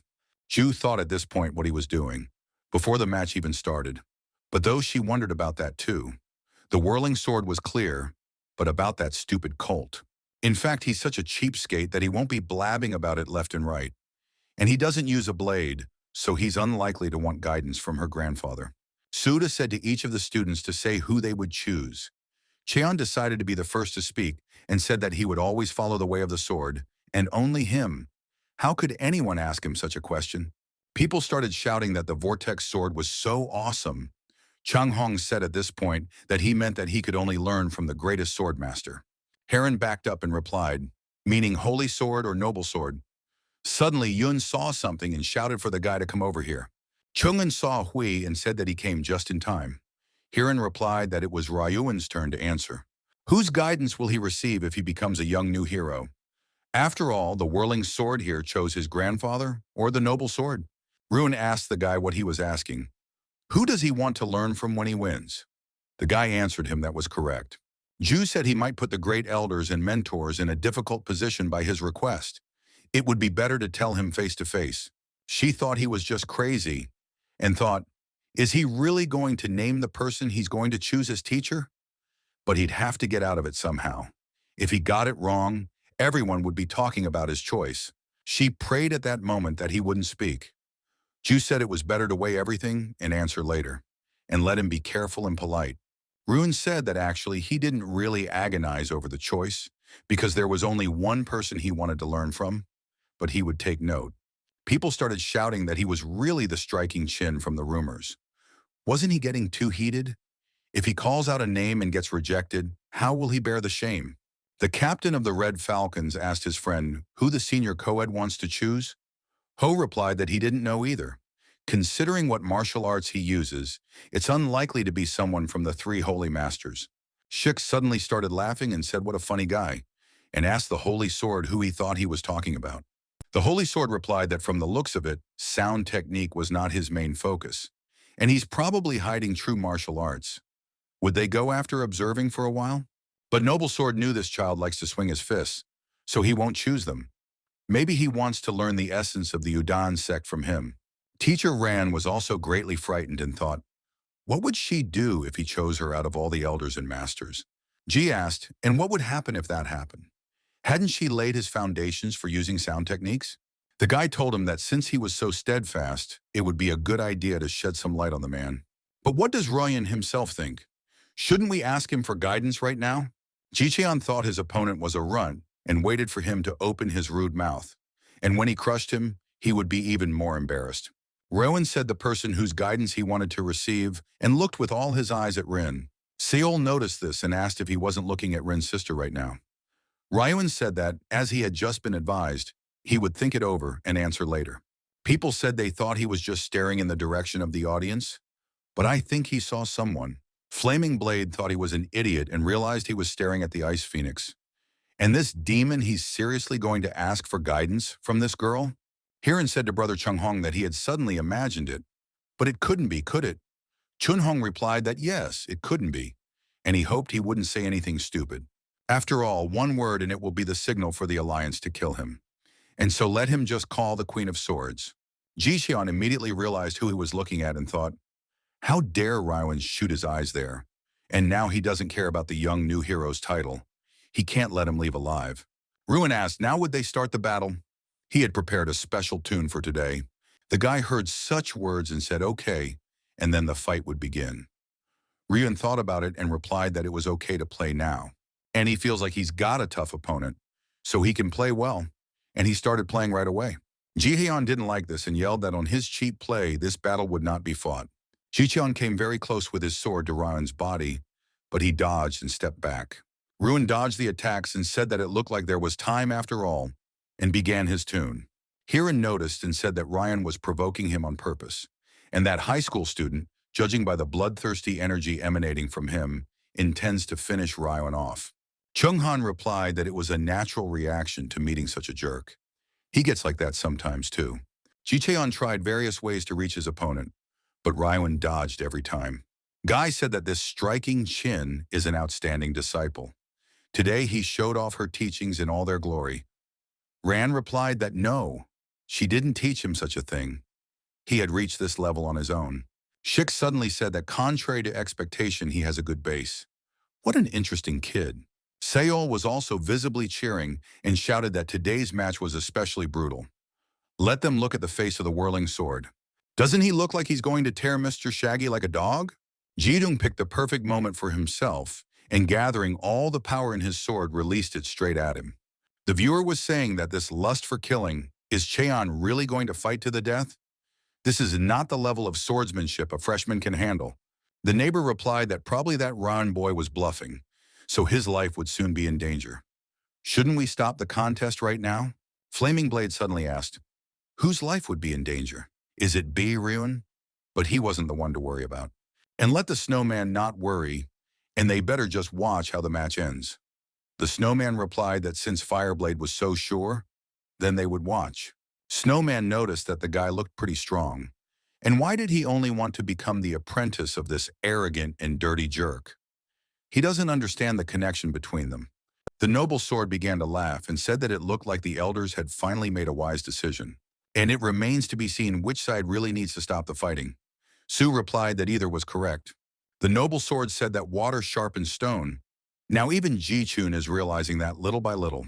Ji-cheon couldn't get him and saw that this guy was very slippery, and just killing him is obviously not enough. But why is he so dizzy? And his heart feels like it's about to jump out. It's just a curse. Ji-chun kept repeating to himself that he had to kill Ryun. Where did he even get that tune from? The guy in the arena said that this tune sings the stanza and countenance of the beauty that dances easily and freely on the stage. He knows that sound technique, and it sounds like he wants someone to hear it. And that Ji-chun is such an idiot. Nothing would make the head of the Ice Phoenix security squad as angry as if he played that song for her. Hung replied that for sure. He was already definitely ticked off. Ji-chun told himself that he had to kill him quickly. He should kill him once and for all. And how dare that guy flirt with her with that song? But Ryun didn't stop and just sang Rin's song. Ji-chun couldn't get close to him and make him not sing, but got distracted for a moment and wondered where he was looking. But taking a good look, he realized that Ryun was singing that song to Rin and only had eyes for her. Rin suddenly remembered her childhood, when Ryan had said that he hoped she wasn't going to jump from there anymore. But although the weather is sunny, for her own safety, it would be better to use the door to get out. Rin apologized at that moment for disturbing his rehearsal. And it's just that the song he used is as beautiful as he is. Ryun thought and jumped to the window and said, then how about a personal appearance? For her safety today. Rin apologized again and replied that she couldn't go out and was annoying him probably. Ryun said that in such cases, instead of sorry, she should say thank you and not worry. He wasn't bored with her, and it wasn't free. And this song is famous because it was written by a great poet in honor of the incomparable beauty of the palace to which he was invited by the king. It was handed down by word of mouth until it took its present form. And he'd like to arrange one of the verses. Maybe she'd share her impressions afterward. Rin was surprised and asked, she? Ryun immediately replied that yes, he did. It's the payment for his performance today. Here's the song itself. Ryun wasn't shy and sang her a song saying that this was the first verse. Here's the second verse, which he's still struggling with. And after finishing the second verse, she realized she was introducing herself as a girl and said that for her beauties, who will have to dress up to win, he thinks because of those words, people will like her song even more. Rin replied that she thinks the beauty from the song is Yoon B. Ryan said with surprise that he thinks she'll be much prettier in the future. Anyway, he's still bothered by the first part of verse 2.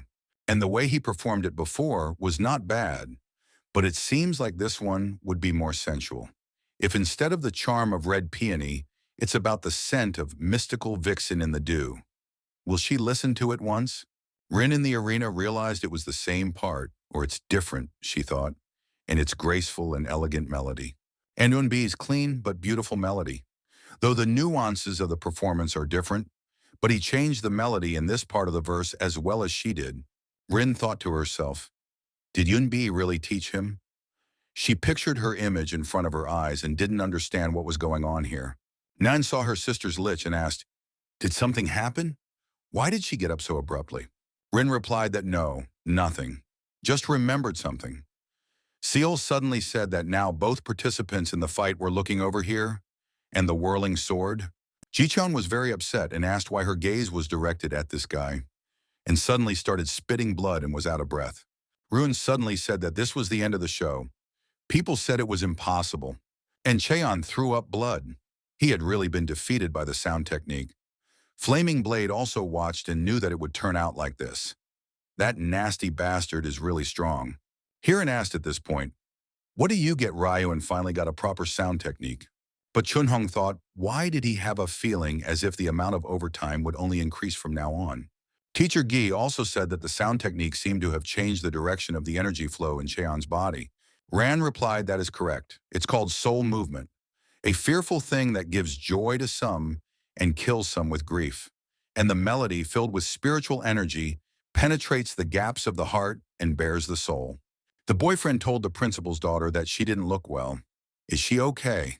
Ju replied that yes, it's fine. It's the head of the Kujong community who should be feeling bad right now. And this time, the young new hero will be a talent from the community of 8, and it's a student named Ryun, and now he's finished. Cheon became completely uncontrollable and attacked, shouting that he was finished. But Ryan immediately used technique and repelled the attack. Ruin asked him with a smile, that's how it is? And then let him listen as a gift, his latest tune. Ruin did not pity him anymore and applied the hidden meaning of the thunder-smashing sword. After that, the head of the chasing winds of clouds and rolling thunder followed and finally left the river of light and thunder. Cheon was suddenly very surprised, for a butterfly appeared in front of his eyes and was in the net. After looking at it for a long time, suddenly everything changed, and the butterfly net in front of his eyes turned into lightning. Cheon was completely annihilated, and even his body parts were very injured, for the lightning strike was very strong. After that, Cheon went down on his knees and was left without strength. He realized that he wouldn't be able to overpower this guy. The noble sword also didn't expect such a turn and jumped up abruptly afterwards. He wondered if these martial arts. Director Su asked, is something wrong? That's what he understood. He broke the string, and it ran like a thin sword that couldn't be followed. This is the first time he's encountered something like this. The noble sword replied that no, it was nothing like that. He had just forgotten himself for a moment. These martial arts reminded him of the old days. Su said, judging from the way he was surprised, it must have been an unpleasant memory. The noble sword realized that it was just an unpleasant memory.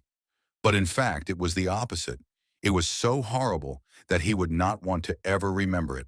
But you can't teach that to a kid this young. And maybe he was just imagining things. But he could definitely be wrong. The servant asked suddenly to the great mentor, is there a problem? The snowman was very angry and couldn't contain his emotions. Flaming Blade said, no, that's impossible. It can't be him. He's definitely different. Snowman asked, is he his son? Could he be sure if he had different roots? Flaming Blade replied that it was impossible to say for sure yet. Let him not jump to conclusions. He realized he could only say that the string had broken. He couldn't really see anything else. And with the snowman's powers, he certainly couldn't see anything at all. Flaming Blade said he had to check. All the people were asking what just happened? And why did the whirling sword fall down? He was told they didn't know. Was it the sound technique? Or did he use poison? And it looks like he used the killing aura to ascend the kin, or was it just a string breaking? The student said she saw the string break, and then everything disappeared. What did she see? Jiren replied that yes, she only saw half of it too. The captain also said that he knew So, and So knew the older co-ed was tough, but they would be even more careful with him from now on. Ho replied that he did. He used to think that if he got angry, he would use his fists and feet, but now he knows that something else invisible may be waiting for him. Hiran said that Ryuan won, but everyone is making such a big fuss, and the referee's decision hasn't been made yet. Maybe they didn't get a good look at it. Chung Hong replied that he didn't know. But what about the three holy masters, or the noble sword? But most of the warriors here didn't discern anything he thought. He doesn't have the same level of martial arts and look, but even he's in the middle of missing everything. Still, one thing he knows for sure. It is a technique of spinning three strings, like lightning bolts that the opponent cannot notice. The strings hover in the air and are not visible to the naked eye. This is not something that can come out by accident, and it's definitely him coming close to the limit of murderous martial arts. Hiran said suddenly the referee finally came out and the result came out. Chung Hong only thought, is this really the real martial arts of their fool? The judge came out and said that the winner in the group of new heroes becomes disciple B. Ryun. The guy said that's great. The community of 8 has gotten a real talent from a group of new heroes in their hands, though it looks like it's not easy for the rest of us to accept. At this time, Ju was thinking, where was the man who was most eager for his victory looking at him, and with such a disgruntled face? But who is Ryan using the voice transmission technique on right now? And using her gaze, she realized he was looking at Rin. Ju just remained silent after that, and turned to Ryun's apprentice, and said that he might have something to say after winning the group of new heroes. And for example, whose guidance would he like to receive? Ryun remembered and said that she was just in time. And could he ask that person for consent right now? The guy was surprised after that and thought, had Ryan just sent a message to the Ice Phoenix using the voice transmission technique? She said that yes, he could do that. Ryun smiled and replied that the person whose instruction he wanted to receive was Ice Phoenix Lady Rin. All the people were surprised and asked, is he crazy? I mean, he's got a chance. But no, the Ice Phoenix is one of the 9 dragons and 7 phoenixes after all. Why not someone from the 3 holy masters or the noble sword? She told him that she understood everything. And it's Lady Ice Phoenix Rin. Is she really going to agree? Rin replied that she wasn't in a position to dare to mentor someone, but she wouldn't refuse a challenge from Ryun's apprentice. People started to get outraged and shouted that it was absurd. But why an Ice Phoenix? And there was no need for her to agree. And doesn't that mean she's going to kill the Strike Kin? Tonight at the Cleanliness Pavilion, Sun said it was fine if it went that way. But from today onwards, without her permission, she is forbidden to use the Ice Jade sword.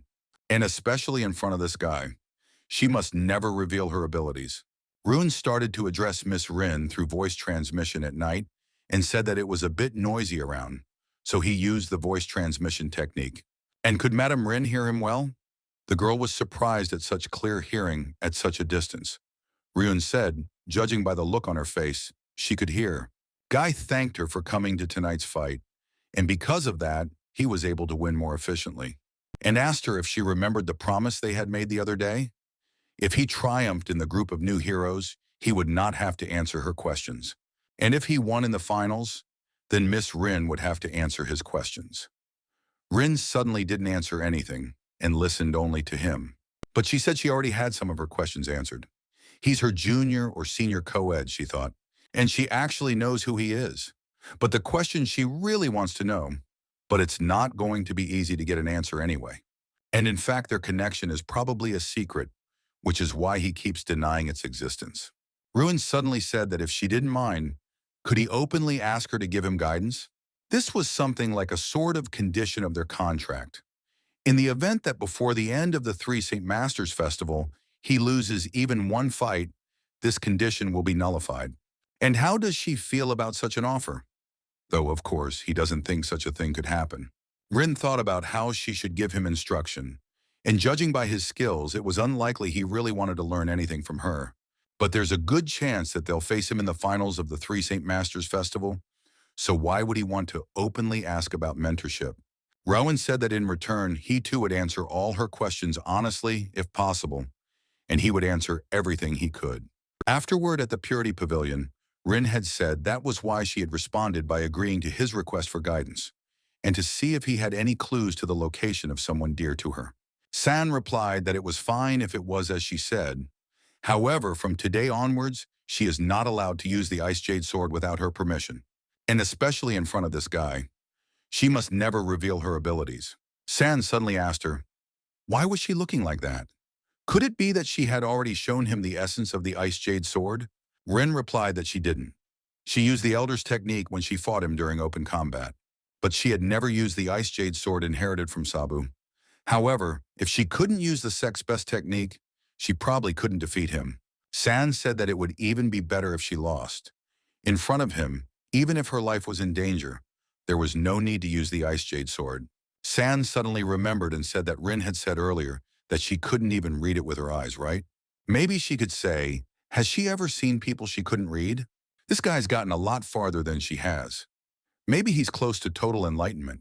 As it was right now, she wouldn't be able to defeat him even using the ice jade sword. Yoon came to the guy's room in the evening and was saying that Hui was really doing a general cleaning today. And Ruin said that he would scrub everything so that you could eat off the floor, and he was right. Hui replied that it's nothing like that. This place is not perfectly sanitary. To be more precise, he would like it to be perfect, but it is impossible. And judging by the fact that not all people have a concept of what sanitation is, we need to include a subject related to it in a compulsory course for education. Yoon said it looked normal. Didn't it look clean? Hui suddenly asked the guy why he came. Yun replied that he came back as soon as he was done with the laundry, but he didn't find Ryun and brother Chan either, so he decided to look for them here and at the same time to wish Ryun good luck in tomorrow's battle. But Ryun isn't here either. Hui said that those two didn't come here, and Ryun, admiring the night sky from the window, suddenly decided to go for a walk. Yoon replied that he thought everyone had snuck out again, and maybe they're meeting outside now? Heron was on the property at the time, but he was wearing a mask. And he went to the tree and he stuck a nail in it and turned around. Director Sue said that considering the Alliance head's love for his daughter, it was not an easy situation. But for his part, he also has to protect Ryun's apprentice. And in the current situation, it's a bit difficult. But what does the guy think? The guy replied that he was going to turn in the report, but was thinking of not handing it over to him separately. Sue said that it means that the Alliance head still hasn't gotten word of today's incident, and it seems to him that the guy is also all pensive. The guy replied that he had nothing to think about. He was going to report everything as it was. And just to give a more accurate report, he needed to deal with the wounds received by the apprentice of the deputy head of the Alliance, and also analyze the martial arts of Ryun's apprentice. He realized that he would be in a difficult position if it turned out that he was on the side of their fool, who was like a snake. Sue said correctly. Then is there any hope of saving Ryun's student? It's about whether or not there's a way to save a child in this kind of trouble. For starters, Cheon's wound, the deputy head of the Alliance, will be extremely angry, but it can be explained by the fight, so that something can be done about him not being upset. But the far more complicated issue is that Ruin has disturbed the peace of mind of the Alliance chief's daughter. The guy replied that it wasn't that important. The head of the Alliance wasn't the kind of person who would kill a rookie who had just entered the Celestial Warrior Academy, though perhaps the danger would be related to the martial arts of Ryun's apprentice. Sue said that he knew he would pay attention to it too, and this was the first time he had seen such a martial art. To his shame, he couldn't get a good look at this child's martial technique, but he was sure of something. Over the past few years, he had seen countless students in the Heavenly Warrior Academy, and there's no school with such a martial art on the light path. And asked the guy, did he happen to see the reaction of the elder and the three holy masters? The kid replied that he keeps thinking about it. He doesn't know what secret is involved in this strange martial art, but it could be this kid's lifeline. And so he wants to borrow his knowledge and information. We need to find out what they can do to save this child. Ra Yuen was in the forest at this time, and upon meeting Flame Blade asked if he was serious. Blade replied that he was serious. That skill he used today against the milksop, let him use it on him, and maybe even kill him. Ruin told him that he was walking in front of the dormitory looking so worried, like he needed to go to the bathroom, so he followed him. And it turned out that his youngest student had senile marasmus. Flaming Fist suddenly became angry and asked him where he was going. Ruin turned around and asked how, to where, to teach his student a lesson, and broke off a piece of wood. Flaming Blade asked him what he was even carrying. He said to use the same martial art as he did during the day. Ruin thought for a moment and replied that it wasn't senile dementia. He's just a fool in his own right. Can't he see he didn't bring the Thunderkin with him? And a stick is the best medicine to restore a rabid dog's mental faculties. And it seems rather weak to guide him to the right path, doesn't it? though he must be very ill to not recognize his cruel Saba. But will it be enough? He has his doubts. Flaming Blade replied that no, he should go back and get his chin, and let him not try to insult him. Originally and until now, he only had one Sabu. And why the hell is he even calling himself his Sabu and going to lecture?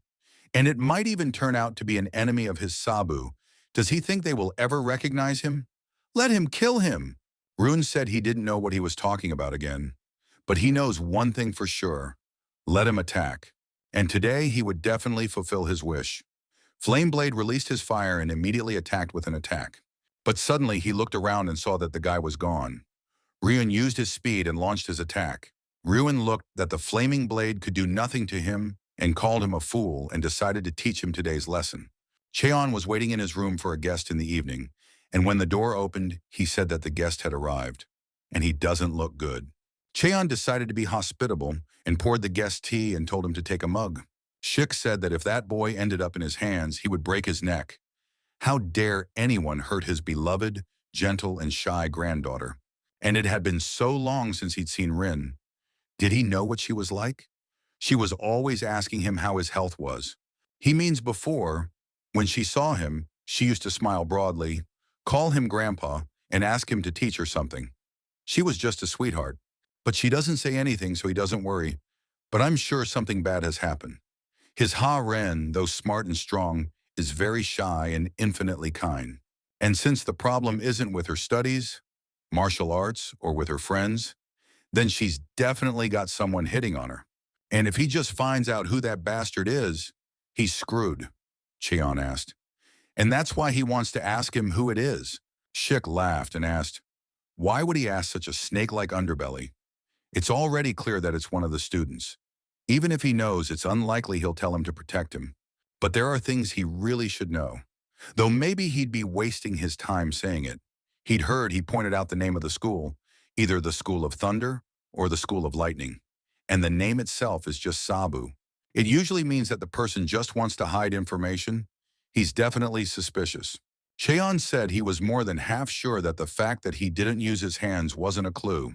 Sheik was surprised and asked no, although that's what came to his mind when he saw everything. The more he thought, the more he saw the inconsistencies. Although the shape and flows are similar, the base is different. It's completely different from how he felt back then. If this guy had grown up under his oppression, at least a little bit of it would have rubbed off on him. And he thinks it's still worth watching him some more. After all, the kid he saw today was enrolled in the Heavenly Warrior Academy, and he asked that girl for guidance. Plus, I hear he and his grandson are roommates and friends, so he wouldn't mind him watching him, would he? But suddenly he remembered and asked, why shouldn't Cheon meet his grandson? Shouldn't he tell him everything and warn him? Cheon replied that Hui was old enough to find his own way. If Hui's wrong judgment made him angry, there would be no turning back. And his role is to protect and bless him and support him when he asks. When he arrived home in the morning, Ryan said that here we go again. Ruin asked his neighbor if he was too squishy today. Should he meet with Uncle Hong and make a plan in case their investment was threatened? Hui answered him not to worry for nothing. Besides, he seemed to need the bandages more than he did. Ruin asked him, is that what he meant? It's not his blood, no need to worry. Just stained his clothes while catching a chicken. Hui was surprised and asked him, had he been catching chicken all night?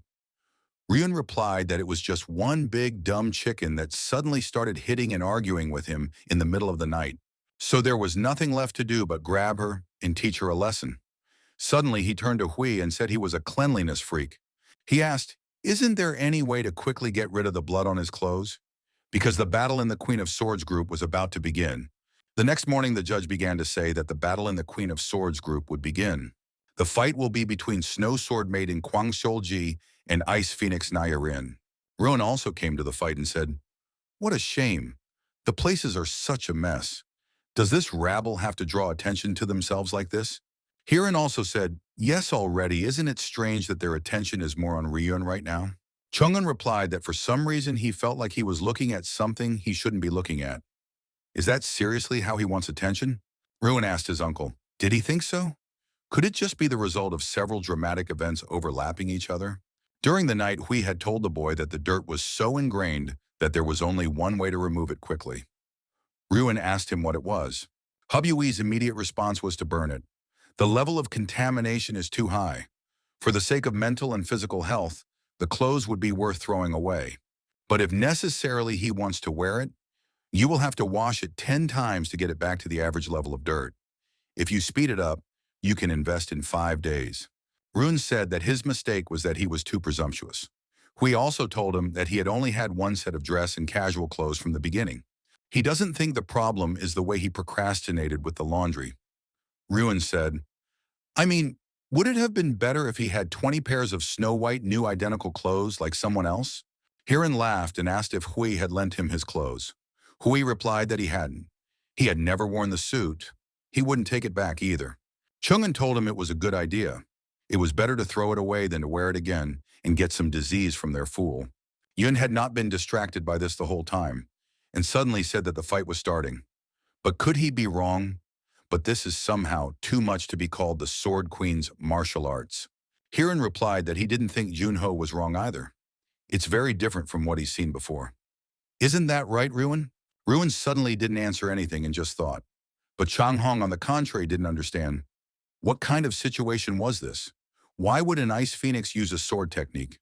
Rin attacked at this time and used the sword of White Soul and Heavenly Thunder, and used 100 Thunderfall colors. But Ji didn't even flinch and applied the Ice Spirit Guardian. The strength of both of them was so strong that everything around them trembled. Shik suddenly said that he knew he would see both of them having flower techniques today, but why did he feel like he would hear the angry roar of the head of the alliance? Cheon replied that one of them decided to use floral techniques to avoid revealing her skills in front of the eyes of the uninvited guests. Doesn't she regret now that she restricted this girl's sword martial art? San replied that she couldn't say she had no regrets. But right now, keeping the secret is more important than winning. And even before that moment, she's been teaching her more than just secret techniques. She's sure Rin understands everything. Rin suddenly thought and saw that it would be difficult to break through her ice shield. But she can't understand what's in her mentor's heart, but could feel what lurked behind her words over her head and look of excitement. Fear. Since it was inevitable, she would just do as she said and show what she'd learned. Recalling a memory when she was practicing, her mentor suddenly approached her and asked her why she was doing this. What was the reason for picking up a sword? After all, wielding a sword always has one purpose: to pierce, to cut, to chop. It's either her or it's her, one of two things.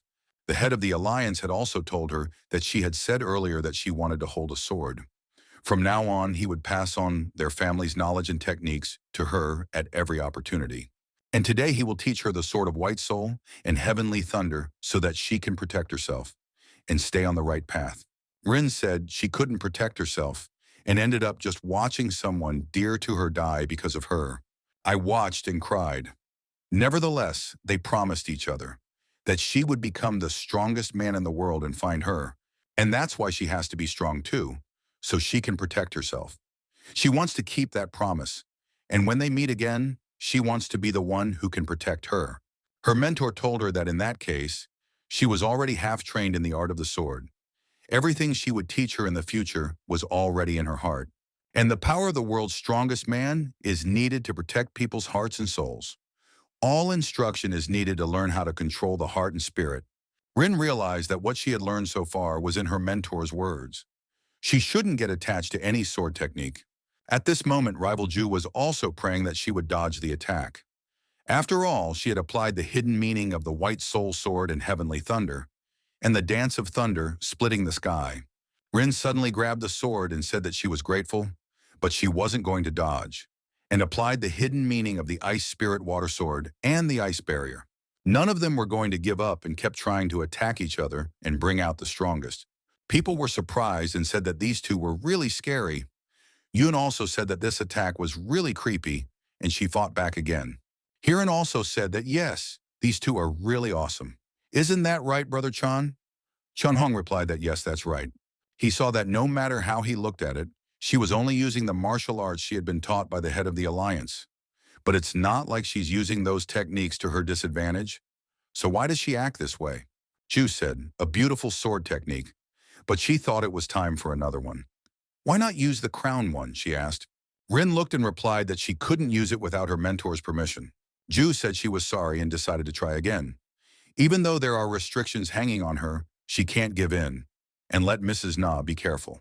Rin replied that she had heard everything, and she too would do her best. The influencers at this point said that they didn't think they would say this looking at the students, but they are great. The man also said that both of them were worthy of praise.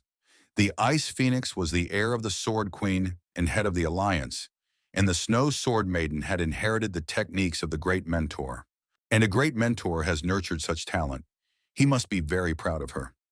Snowman realized that she had a long way to go, and with her extraordinary abilities, she's like her mother. She's got a good build and stamina. Sometimes she learns things on her own. She's been practicing with a wooden sword since she was 2 years old. Not perfect, but pretty good. And if you look at it that way, her side is definitely far from ideal. Of course, in the current situation, she was blocking quite effectively, and coming up with something else would be difficult. But there are a lot of flaws in the defense. She still has a long way to go. Suddenly, Ryun spoke up and said an unexpected situation.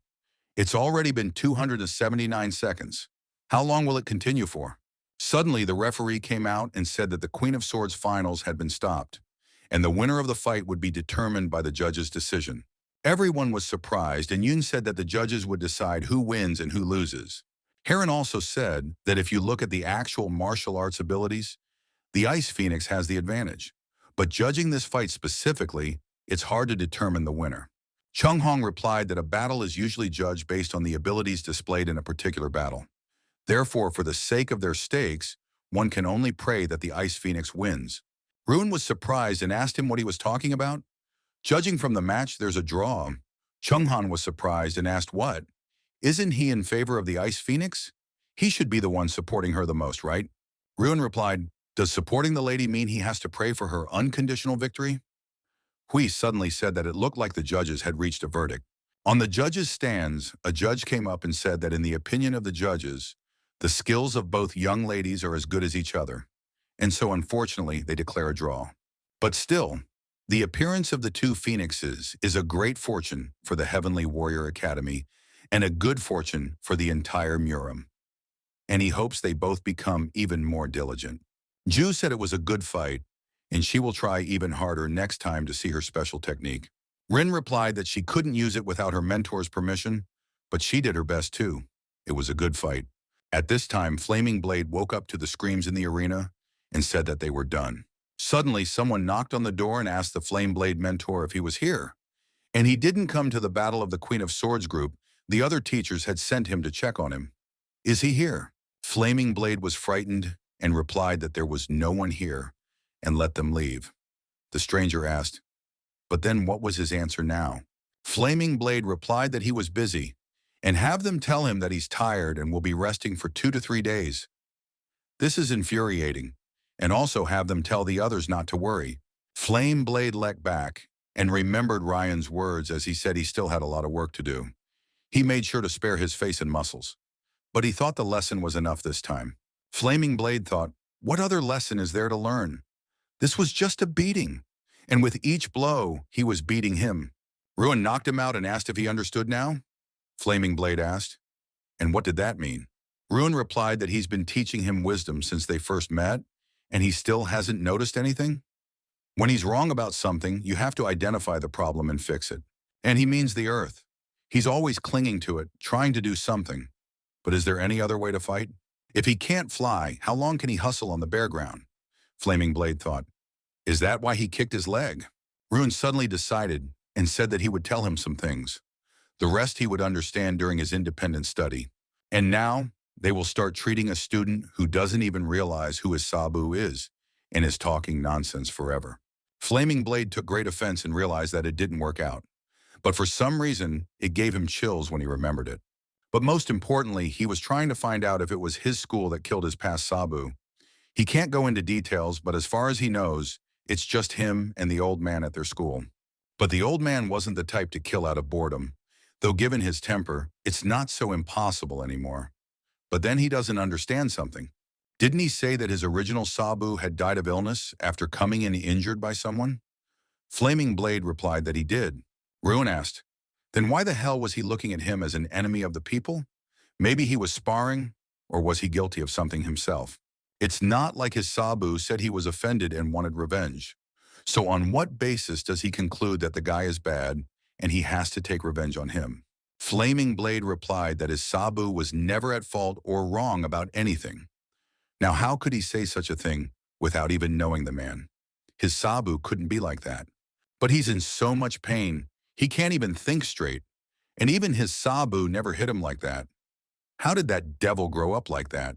At this time in the woods, the host said he felt like spring was slowly coming. But Sabu wouldn't get up the whole time and just drank. The bearer said then he would be on his way. And if he needed anything, he could always tell him. Sabu suddenly asked, "What was it about the journey?" The bearer asked with surprise. "What kind of traveling? Was he talking about the special clause in the contract about an annual trip of 15 days to the Sichuan region?" Sabu replied that was correct. Not using the money would be a waste. That's an obnoxious boy. Bearer said that is correct. They will sign a comfort agreement with him for this year, and he will set everything up. But on the other side of the city, a servant came to his master and said that the request of the third prince had just been received. It was sent 2 to 3 days ago, through the 9th Emergency Communications Center at the Sky Warrior Academy. The man in charge took the letter and said it was interesting. He thought he was going to be the one asking the questions, but it turned out to be the other way around. He was being asked to conduct an undercover investigation. The man in charge said what his name Rian means, but he even wondered how notable a person he was. Let the mercenary quietly find out about him. The mercenary replied that yes, he would do his best to secretly find out everything about him. The next day, everyone was surprised and shouted in fear. Everyone was greatly worried about their 7th divine sword. Ruin watched the fight too and said how rude. So he had been yelling at him like that since last night because he went crazy and wanted to die? The night before, Chung-hung had said that this was what he expected the schedule to be like. As the battle in the Queen of Swords group ended in a draw, the young Saint Blade would be the Noble Blade's son, who would automatically win the finals of his group. And based on the results of tomorrow's Bo and Hui fight, the two of them will face off in the semifinals 3 days later. Hiran laughed and said that so far, their affairs in the master appraisal community had been going smoothly. Fortunately, everyone agreed to recognize both the Ice Phoenix and Snow Sword Maiden as winners. Yun also said that he was lucky, except how the two of them would fight is a bit dangerous. Chung-hung asked him if he wouldn't use his strange sound technique against Mo and Hui. When they would fight, one could just pretend, right? Ruin asked, what was wrong with his sound technique? Who knows, maybe it would cure his misophobia. In any case, that would only be possible if he wins tomorrow's fight. His shoulder still seems a little weak. Hui said that his concept of hygiene is in line with common sense, and no need to worry, he won't have any problems in tomorrow's match. Hiran replied that they believe him, of course, but his opponent tomorrow is not so easy, and the wound still hasn't healed. Changhyun said correctly. Third Shining Sword Hung is the strongest of the 9 dragons in the Kujong community, if you don't count their head. He has the highest ranking among the participants of this Triple Holy Masters Festival. Rumor has it that very few have seen him use all 3 of his swords. Since the opponent is at the level of the head of the Kujong community, even he isn't sure. Yun said that since they didn't bet on the 3rd Shining Sword but on the 7th Divine Sword, that means Hui is much stronger, right? Ruin replied that he was just backing him up because he was sure he wouldn't want to kneel on the courts. But who knew that would happen to his shoulder? Heron said he was just following Brother Chan's example. He's good at this sort of thing, isn't he? Chung-hung replied that if you thought of it that way, he tended to give in to his emotions at critical moments. Besides, the coefficient from winning Hung's 3rd Shining Sword was very low. At this point, it threatens their major investment. They didn't think he just believed in Hui. Heron replied that then all their plans could go down the drain. And so life took its toll, and it was fun. Chung-un said no, they can't give up. Just like Ryan said, Hui has strong will and motivation, so they should help and support him. Ruin said correctly. And won't Hui's clothes get dirty when he kneels down? If he loses his money, who knows? Suddenly he'll briefly lose his temper and start messing around on his bed and climbing into his closet. Hiran replied to him that it didn't sound like cheering. Suddenly Hui said that while he's in the room getting ready for the match, he's asking everyone to come out. Ruin said during the fight that he even managed to kick Renren out of the room. But they think he's okay now? Let them see, he's bleeding. Hiran told Ryun that he thought Hui was doing a good job. Chung-un replied the same thing, which is true. And to be a first year, and already be at the level of the third shining sword. He sees it too, after all. Though Hung's third shining sword is one of the main candidates for victory, Hui hasn't retreated once since the fight began. Hiran also said yes and asked if that was possible for a freshman just entering. Chung Hung replied that it was possible for a 20-year-old young man of the old school. But now the newcomers aren't the same, so the battle between these two is not easy at all. Hiran listened to all the news and said that this is how it is. Even their exchange of greetings was like a fierce fight. Hung said that the energy of his sword had rightfully received its fame. Today they will fight without equipment, and he thinks that's what his sword wants. Hui replied that he knew very well that he had the same sword, and he would do his best today. Chung Hong said that in any case, the fight between them will be fierce, because they can't give in to each other. And even from the audience seats, you can read from their faces what they are thinking. Hiran replied that this time especially Hui. On the card are the promise made to the noble sword, the glorious name of his grandfather, the holy sword, and the money bet. And what's more, his bet and clothes risk being soiled by someone. Chung Hong said that the position of the third shining sword was unenviable. Hui is from the Moen family, which is under the jurisdiction of the 8 community. And the third shining sword is a student of the Udon school, so he belongs to the 9 great factions, and thus to the Kujong community. The referee suddenly yelled that the fight could begin. Hiran said that their match was incredible from the start. Hui immediately rushed to attack, not even hiding the energy of his sword. Hiran suddenly asked, "Didn't it look like he had put all his effort into it?" Chung Hong replied that, just like the third shining sword, Hung applied absolute defense against Hui's attack at that moment.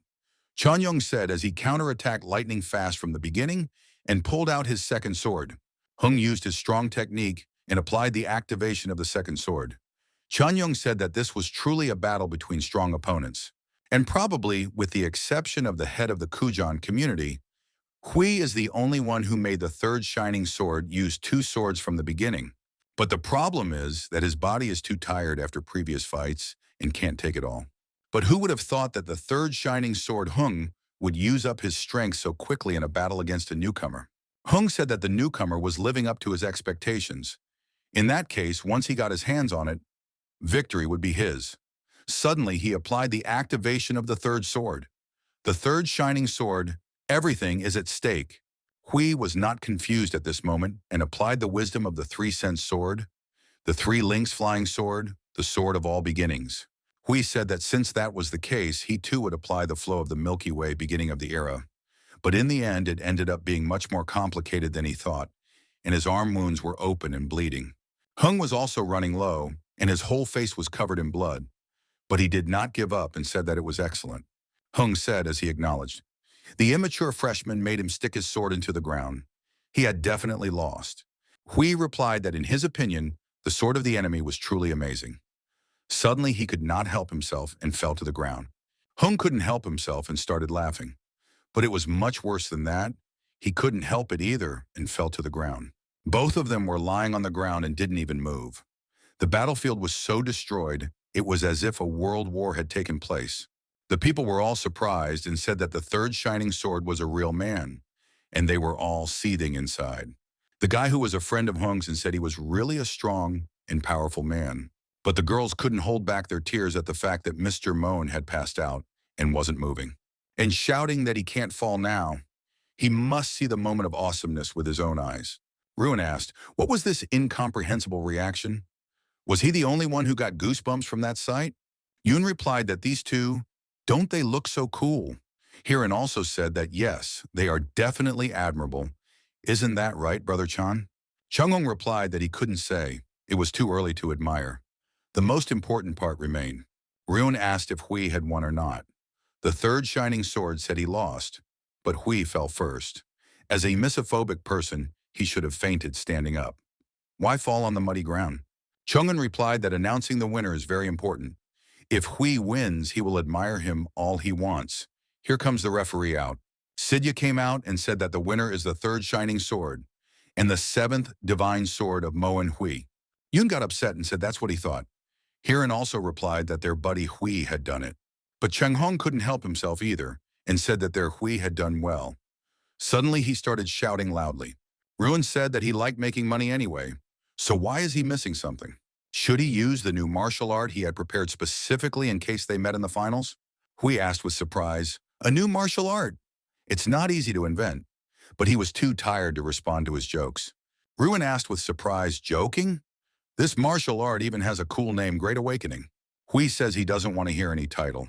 And if it's okay with him, maybe they'll end this weird conversation for today. Ruin asked, had he been dropped when they loaded him on the stretcher and he was pretending to be so tough?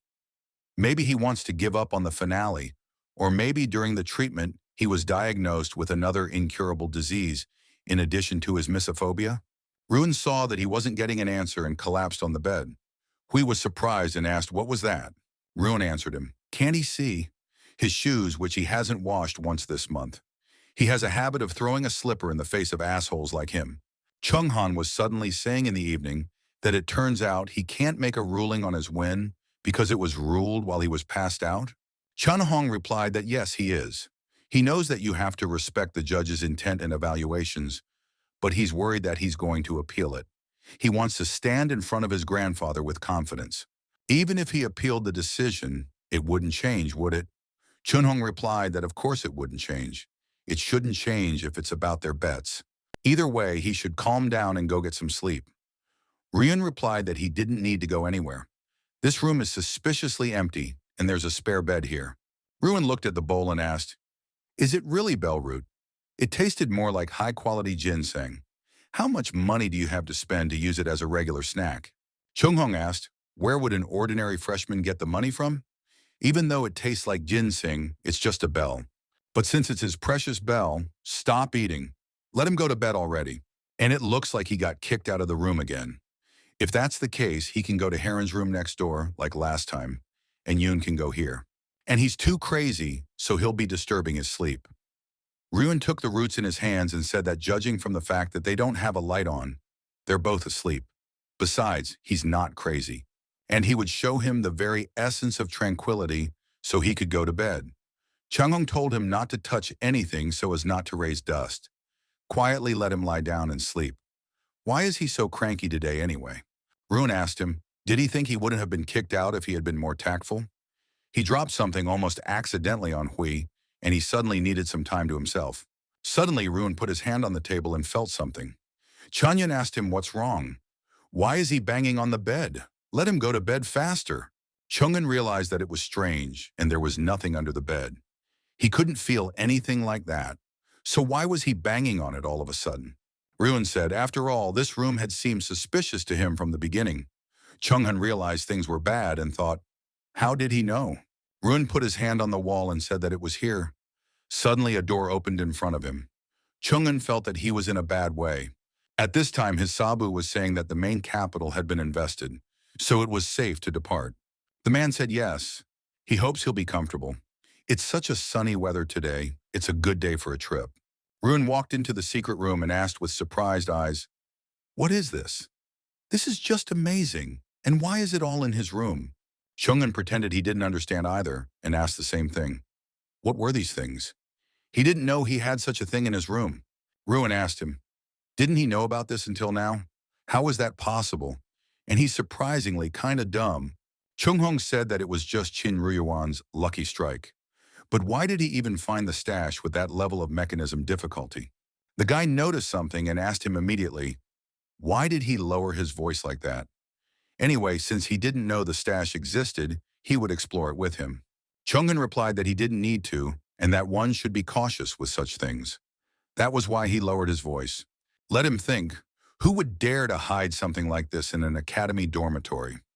They don't know what conspiracies and secrets are behind it, and if they're not careful, they could get killed. Ryun asked him, what was he even talking about? But first things first, he has to think.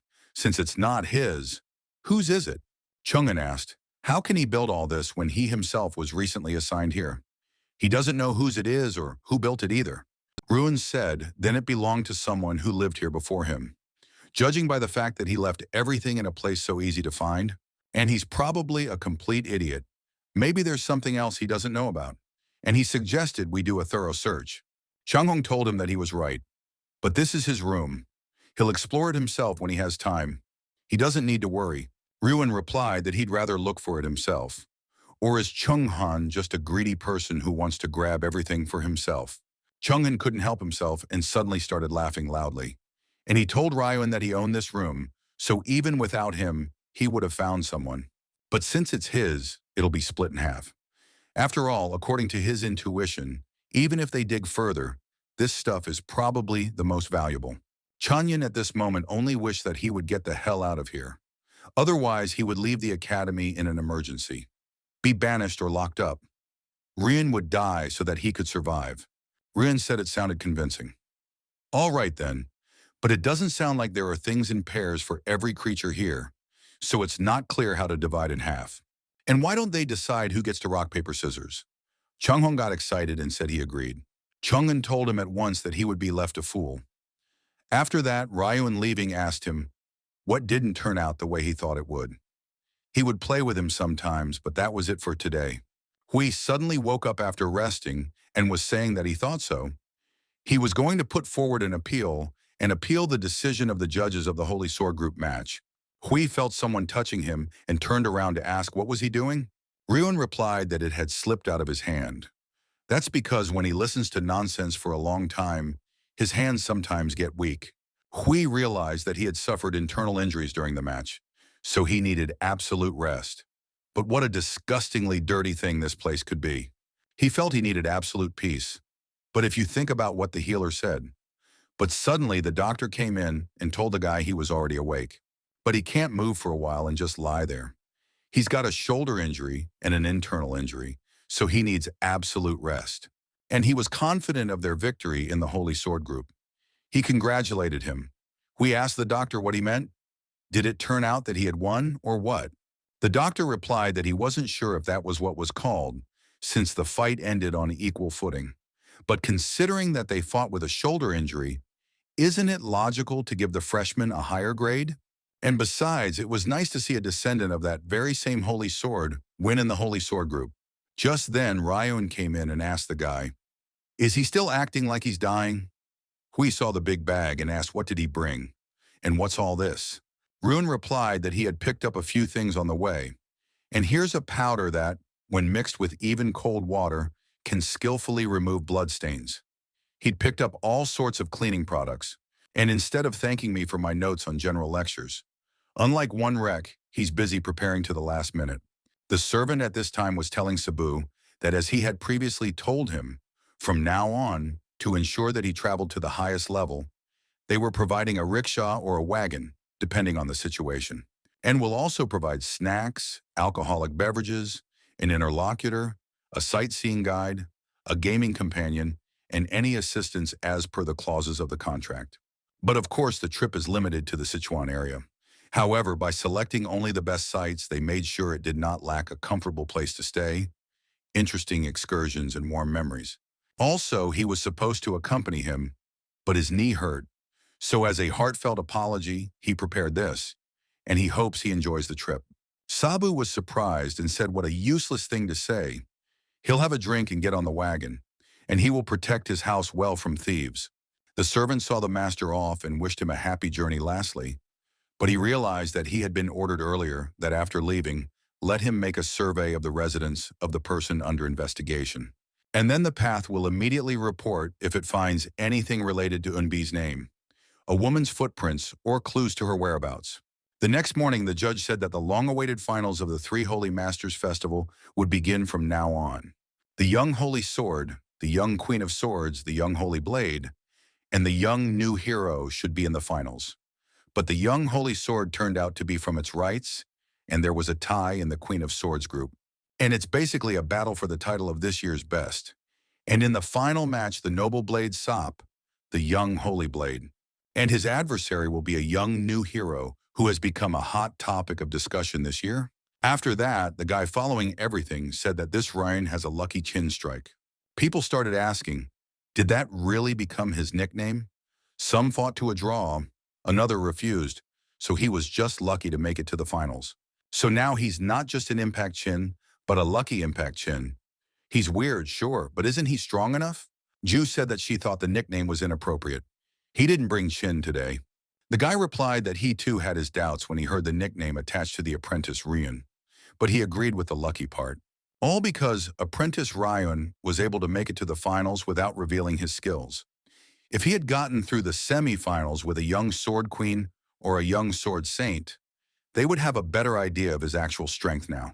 People asked, did the head of the Kujong community just praise this strange guy? In fact, the fact that he's going to fight is already weird. Sheik looked at the fight and said it was a ruse. And it's easier to just call familiar things honest and unfamiliar things evil. But don't these guys have skills? Sue said that it's worth it for this kid to enter the battle arena. He's causing a lot of interesting reactions. Isn't that right? The guy replied at this moment that in any case, since the young Holy Blade and the young new hero had gotten here after fierce battles, they were looking forward to a great fight from them. Ju listened to him perfectly and decided to say that the fight could already begin.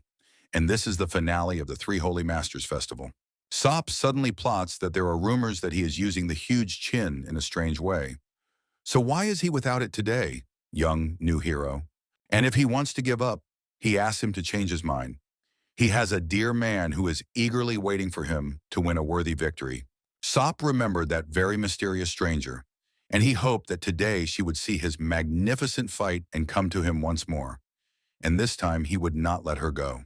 Yun sat with the guys in the arena and said it was so weird he got goosebumps running down his body. But Hiran asked why many were not feeling well today. Mo and Hui is in bed, and he, Brother Chan, doesn't seem to be feeling well. Chang Hong replied that he was fine. It's just the weather today, too sunny. He realized in his head that it was his emergency storage. He can't say he was robbed. And he has no choice but to replenish the warehouse with the money from this asshole's winnings. Ruin told his opponent not to worry. The weapons for today's fight are ready. The commander of the Red Eagles asks, weapons? What is he talking about? For some reason, he senses something ominous. Ho replied that it was rather not sinister, but rather dirty, especially his shoes. A student overheard their conversation and asked, shoes? If there's any talk of shoes, it's the one that catches my eye today. Here it is. No Hawk's shoes. Huck started yelling at them not to look, even though he knew it was better to be barefoot. That lunatic, what kind of plan had he been hatching since last night? The fellow told him that if he was careless, he might hear. And did the pupil really say that to him at dawn? Hawk replied that he called him as soon as the sun came up. Ryun told the boy that he was talking about his shoes. How long has he worn them, and when did he wash them? She looks very dirty as always, so he has to answer honestly. Huck answers that it's been a while. He hasn't taken them off since he put them on. He never washed his slippers on purpose, except to wash them occasionally when he got caught in the rain or went in the water. Ruin asked, so are they clean? Just from the outside, it looks like an entire civilization has already settled inside. Hui apologized and said that he is faithful to the teachings of his school, so his shoes are terribly dirty, and it looks like there are fleas in them. He has never checked, but sometimes he feels there are some. Ruin replied that's what he thought, and then have him take them off. Huck was surprised and asked why. And then Huck said he gave him those damn slippers, tied them to his ankles intentionally, and he took them off and put them on himself. That's what happened. Saul at this time said that, except for the terribly shabby shoes, he had gone out without one. What was the gentleman with the disheveled hair up to? Nahin replied that she didn't know, but for some reason she had an awful bad feeling about it. Sop immediately launched an attack and used the Qingqing School's secret blade technique. And these are the traces of pure flux. But Rune wasn't intimidated by anything. He stood his ground to the last and just used his defense. Rune said that the audience would never guess what it was, but he decided to attack and applied the first step of the Great Awakening. Sop tried to hit him with his sword, but each time Rywin was able to dodge and defend himself. Chung'an suddenly asked the guys what their goofball was doing now. Hiran replied the same, that he was so fast he couldn't get a normal look at it. But he seems to be circling to taunt the young Holy Blade. Maybe there's some secret meaning to this? Sop also realized things were going badly, and he thought the guy used his chin and fists, but he's a master of footwork. Ruin said it was a pity, of course, to use it on him. Isn't that a little overkill? Sop replied that he didn't know what the guy was talking about there, but he could use his tricks, and then he'll show it too. Ruin told the guy that before he moved, why don't he look around? Sop turned around and asked, what was that? A poison technique? Ruin replied, not quite right, but 7 steps. Sop asked, 7 steps of tormenting the soul? That's one of the Tang clan's most powerful poison techniques after all. Ying suddenly said that even their family members very rarely used it. And besides, you can't leave such strange traces with it. Ruin asked him, how about listening to the end? This martial art is the Great Awakening, the first form, the 7 steps of purity denied. They are designed to, after one encounter, destroy the will to do things like cleaning for life. Shungan asked, what did they just see? Lucky Hui refused to participate. Hiran said he did too. He thinks they're good friends. But he was wrong. If anything goes wrong, Hui will definitely die. Sop realized that he shuddered, thinking it was a horrible poisonous technique, and he was talking some nonsense. Just now he had shown the mysterious young lady his unsightly side. Sop asked, what the hell is this nonsense? He has no desire to scratch his tongue with him right now. Ryuan asked, so does that mean he wants to move? Sop tried to do something, but nothing was disappearing. Ryuan looked behind him and said it wouldn't work. And then he has no choice but to complete the Great Awakening. Ryuan pulled his shoes off his feet and away from the poison. And the shoes he kicked right into his face. Ryuan used a hidden meaning after that, breaking his leg. Sop just couldn't react and got kicked in the head. The spectators were surprised and asked, could the young holy blade really have fallen from a simple blow from a slipper? No one knew what had just happened, and they thought it was like a dust storm had suddenly come. Did he really use his inner strength? People started saying they had a bad feeling about this. A guy no one had heard of won hands down. But the second part said that he was just a coward. Only cowards use strange tricks and poison to win. The guy asked why they should accept it. He didn't like this guy at first sight. Hack was sad at this point and said that it was just his shoes. Poisonous technology? He just didn't wash them. The guy told him there was no need to be so ashamed. He was just part of a gang of beggars. The judge immediately said after that the winner of the Three Saint Masters Festival was the lucky striker disciple, Qin Ruin. The fans began to get outraged and asked where this vile world was heading. Yun also sat with the brothers and said that he had won. Heron replied that he felt that the others were reluctant to accept Ryuan's victory, a natural reaction from ordinary people. Changhong asked them, why not? Like it or not, Ryuan threw the slipper and won, and they hit the fucking jackpot, so it's all good. But he wonders how many more of these lucky ones are there. The captain from the Red Falcon said that the senior classmate really did win, but it doesn't look like a poisonous technique. How did he do it? The boy asked. The student replied that he didn't know, and he must have used spiritual energy when he was jumping around. He didn't want to think about it. And anyway, it would be better not to get on the senior students' nerves in the future. But behind them, student L was shouting that they had hit the jackpot and was very happy about the victory. But the girl said that since we were talking about the jackpot, then since the senior classmate won the Festival of the Three Holy Masters, then they did too. Yen also answered that everything is correct, and the Festival of the Three Holy Masters is the strongest and most unbearable tournament. Sheik suddenly started laughing and asked where this guy got such shoes, and he even used his inner strength. Or maybe he wants to improve the technique of the gang of beggars. But what is going on in his head? But Cheon said that they would learn more when they met tomorrow. The elder came out in front of his men and said that the winner of the Three Saint Masters Festival was Biruan, and as a reward he will receive a rare elixir and a weapon. And according to an old tradition, he has a chance to dine with the Three Holy Masters. After such screams, Flameblade woke up and said that the final match was already over, and he was really annoyed by this stuffy room. But when he came out of his room, a servant came out to meet him and said that Elder Flameblade had woken up and had finally come out. And was he still feeling unwell? And what is he wearing? But this long robe suits him very well. But the fight is already over, so he goes to open the gala reception. Maybe the Flaming Blade wants to join? The Flaming Blade replied that he would go for the money and let him go. The servant did not understand and asked again, for the money? Flameblade replied that he was talking about the money from the bets. It was obvious that the guy had outplayed and destroyed everyone, so he was going to get some money from this. Arriving instead of receiving awards, the guy bet on 100 bags and said that the Flaming Blade had indeed multiplied his capital many times over, and he could congratulate the teacher. And here is his 20% separately. Flameblade replied that everything is correct, but let him not say the amount he won and about the separate wallet. And it would also be nice if he erased these events from his memory. Does he understand what they want to convey to him? The guy answered that it was good and he remembered it.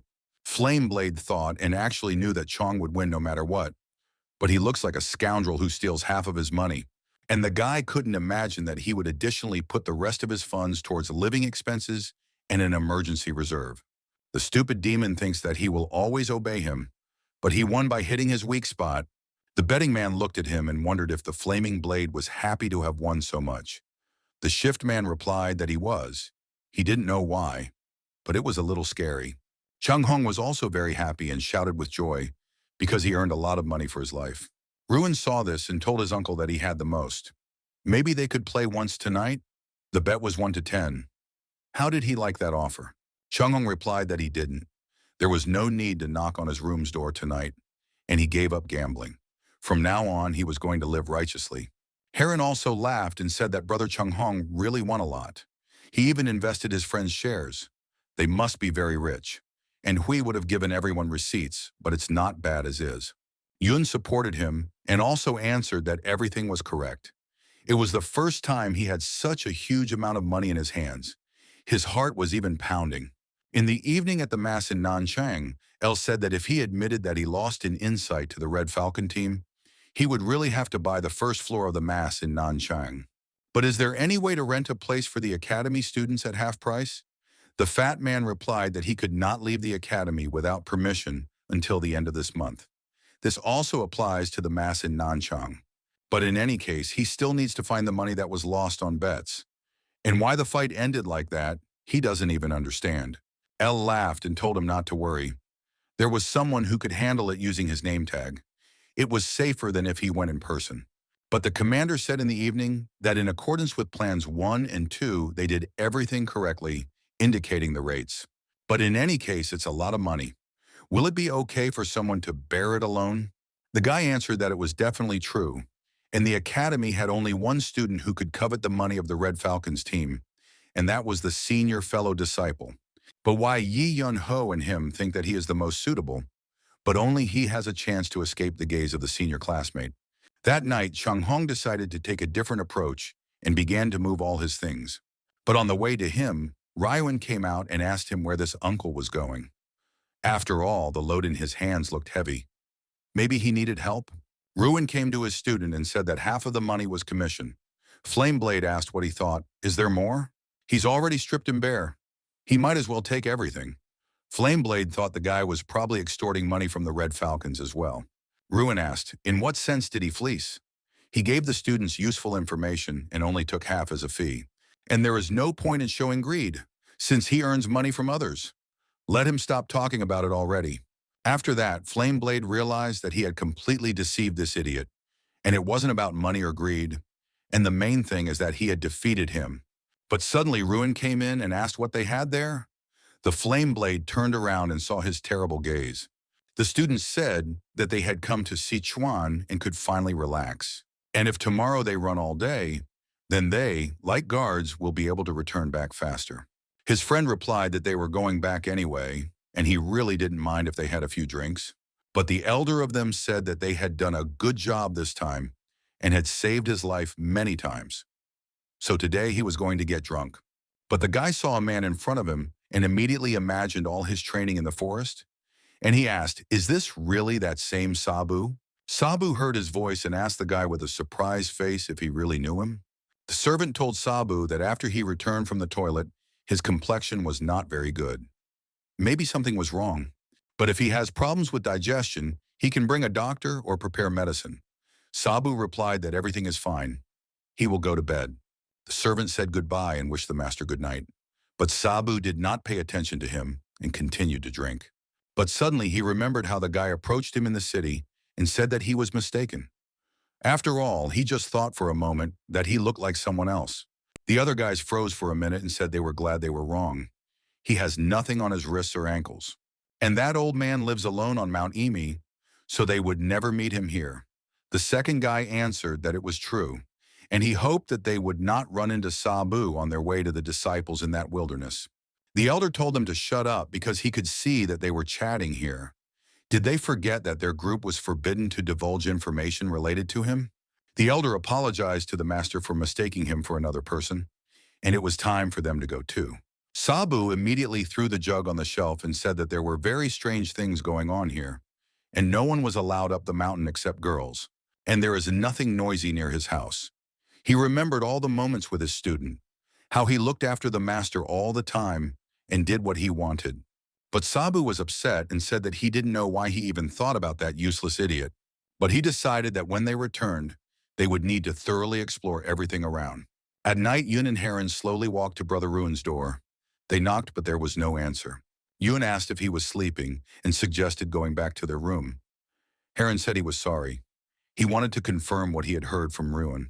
Earlier, Heron had asked him if he had spent the night in Brother Chan's room.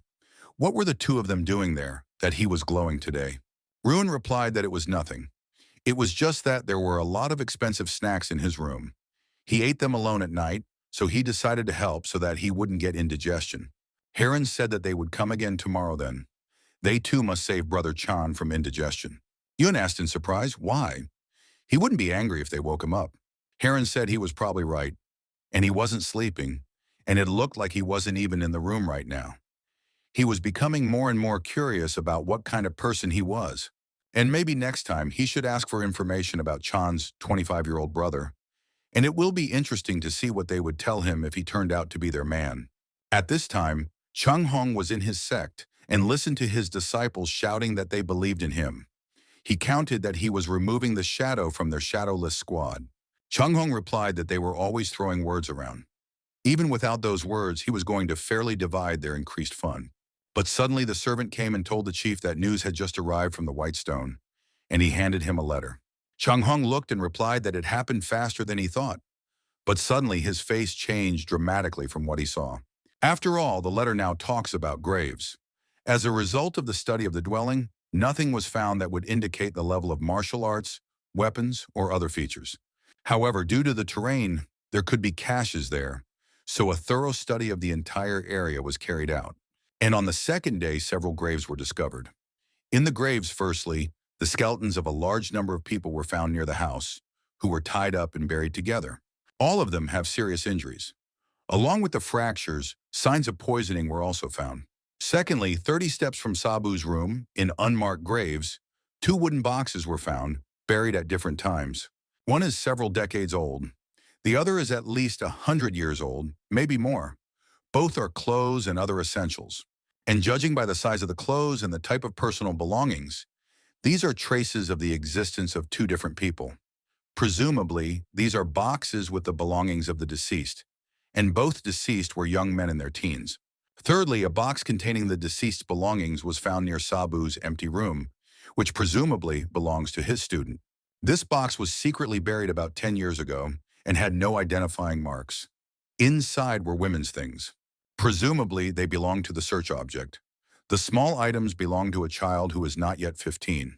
Although the things of the student of the boy, who has been missing for a long time, are still scattered here and there around the house, there is no trace left of the existence of the search object. There are also no letters written to the search object. Chung Hong was surprised because only skeletons and burial boxes were found. But what kind of terrible place is this, he thought. But if you think about it, poison was found on the broken bones. There were records of victims dying from the amugi poison. Then if we exclude them, even if we don't count things from 100 years ago, they don't fit the time. Who is this Sabu? And it seems that the things of the deceased belong to his students or brothers. How many tragedies did he experience? Or maybe he himself became the cause of these misfortunes. But in any case, the letter says nothing other than that the things of a girl named Yeonbi are buried. Chung Hong had said earlier that he shouldn't let the girl named Yeonbi come to her, but he shouldn't kill or hurt her, and he shouldn't let her know about the investigation. The defender replied that yes, and the most important thing is that the young lady should not know about it. In childhood, she became the benefactor and only friend of the young lady, so if she finds out about the order, she will never forgive. And already as a child, she was an unusual child, and now it should be even more difficult to deal with her. So Chung Hong, you need to make every effort. This matter can shake not only the head of the alliance, but also all the warriors of Murim. Chung Hong realized that he had -1 problem, although he wasn't sure if that was something to be happy about. Chung Hong said that he would write the report, and he immediately had everything prepared to deliver it to the Tower of Serenity as a secret report of the first yellow level. The servant replied that yes, fine, and it looks like he needs to look at another report, although it is only level 4 yellow and does not require a quick response. And here is some more information from Supundan that may be related to this case. Chung Hong was surprised and asked what. He understood that the Pavilion of Heavenly Fragrance Sichuan, 10 years ago in January, the chambers for a high-ranking guest, a rich man and his daughter, information about the girl. But what could it be? It sounds like the description of the princess. But why is she digging this? The servant replied that it was received from their agents planted in Sapundan. But what to do? Could it interfere with the investigation? Chung Hong asked why he was like a foolish colt. The stubborn one would take it as a challenge and start digging even deeper. The servant replied that she was the daughter of a rich merchant and that they had run away and disappeared without a trace after her father's business failed. Rumor has it that she died, but that's not certain. Isn't there a way to give him simpler information? Chun Hong said that this thick-headed person will only believe the information that can be found, so let him write it down and pass it on. And let him find out who commissioned the order. This stubborn guy protects customer information more than his life, so let him leave him alone and do everything secretly. And he definitely needs to find out who is digging into the past and report it to him. At this time, Ruang was celebrating and sitting in front of a beautiful table. Suddenly, he reached for the meat. But on the other side, the man also reached and stopped his hand with his chopsticks. Ruan was surprised at the moment and did not understand why this happened. Shik made himself a strange person and asked the student, "What does he want to take?" Ruan asked, "So what?" But Shik was a bit of a gambler and suggested to the guy that they make a bet. If he takes and eats at least one piece of meat before him, he wins. This is an easy bet, right? Ruan was surprised and asked why this was happening. He came because he expected a feast with various delicacies. But this was a bit too much. Here, Holy Sword Mo and Cheon selected the delicacies and transferred them to his own plate before the meal even began. But the Queen of Swords, San, eats food faster than water is drunk. She uses chopsticks so freely that the food seems to dissolve in the air. Shik started laughing and said that the guy was refusing his offer. If there wasn't enough food, they could bring more. And these two just like it. And those like the Holy Sword would rather die than eat from the same plate with others. Cheon replied that he was just worried about hygiene. But the Queen of Swords, she eats less than usual. Does she have no appetite today? But anyway, there is no need to worry about them. And he offered to make a bet. The one who wins can ask anything. Ruan asked, "What if he doesn't have any questions? If he doesn't want anything, then he doesn't need it." Shik was surprised and asked him, "Is he stupid? Does he even know what he's missing?" He could ask him to teach him martial arts. Of course, it would be very difficult to win. Ruan replied that he wasn't particularly interested in his martial arts. Besides, clashing sticks with another was a bit unhygienic. Sheik said it was a lie. Is he refusing for such a stupid reason? And this is said by a man who won the finals so dirty? Chan told the Holy Blade that he thought the young hero already had a wish. Maybe he should listen to his conditions? Shik was surprised and said that it turns out that there is something that an academy student wants more than learning martial arts. And what does he want? Ruan replied that it would be nice to get something that would enrich his life or his body condition. Who would help him with this? He remembered Chang Hong's words that for any simple, sensible person, it would be an honor. But if he overdid it, that day would be the day of his death. If he wants to live, let him squeeze out the most politeness he can. And it is worth saying yes, he asked for forgiveness or thank you. Let him choose one of the three. Heron also said that it is true, because the three holy masters are a group that is respected more than the alliance leader. They are like celestials, so if he falls into the hands of their followers, he will simply be torn apart. Rowan said that the elders are the most respected people in Murim. So if that's the case, would they be able to give him even one cute little tag of the Heavenly Warrior Academy? He heard that students age 3 and above who received a task, students, heads of the 4 gods teams, or their deputies received the so-called 3 horses tag. And up to 3 people can freely leave the academy up to 3 times a month. Shik asked in surprise. What? But he thinks he can give it to her, but the guy bets on something like that. Cheon thought about it and said that it seemed like the young man had some urgent business to do outside the academy. Ruan replied that there was nothing urgent. He had just recently increased his capital and acquired valuables. and outsiders could easily get into the dormitory despite the ban, so it would be better to move the money. Schick thought and said, "It turns out like this, but there was a rather successful guy standing in front of him." And Sheik looked and said that he understood everything. The food of dreams was served, so they had better hurry and place their bets before the Queen of Swords swept everything away again. Ruin didn't hide it and said that he agreed. Schick told him that he could use all his strength to try to steal and eat at least one piece. He took off the bracelets from his legs and arms and said that, as Schick had already said, he would not give in. Schick told the guy not to say "gop" until he jumped over. They immediately started competing with each other, but they were so fast that the food flew through the air.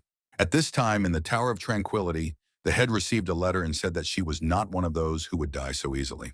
He asked the defense attorney what he thought about that. The defense attorney replied that although the child was unusual, there was no reason other than death why her belongings would have been buried in a burial chest. And besides, the size of the clothes and the time of her burial roughly coincide with those events.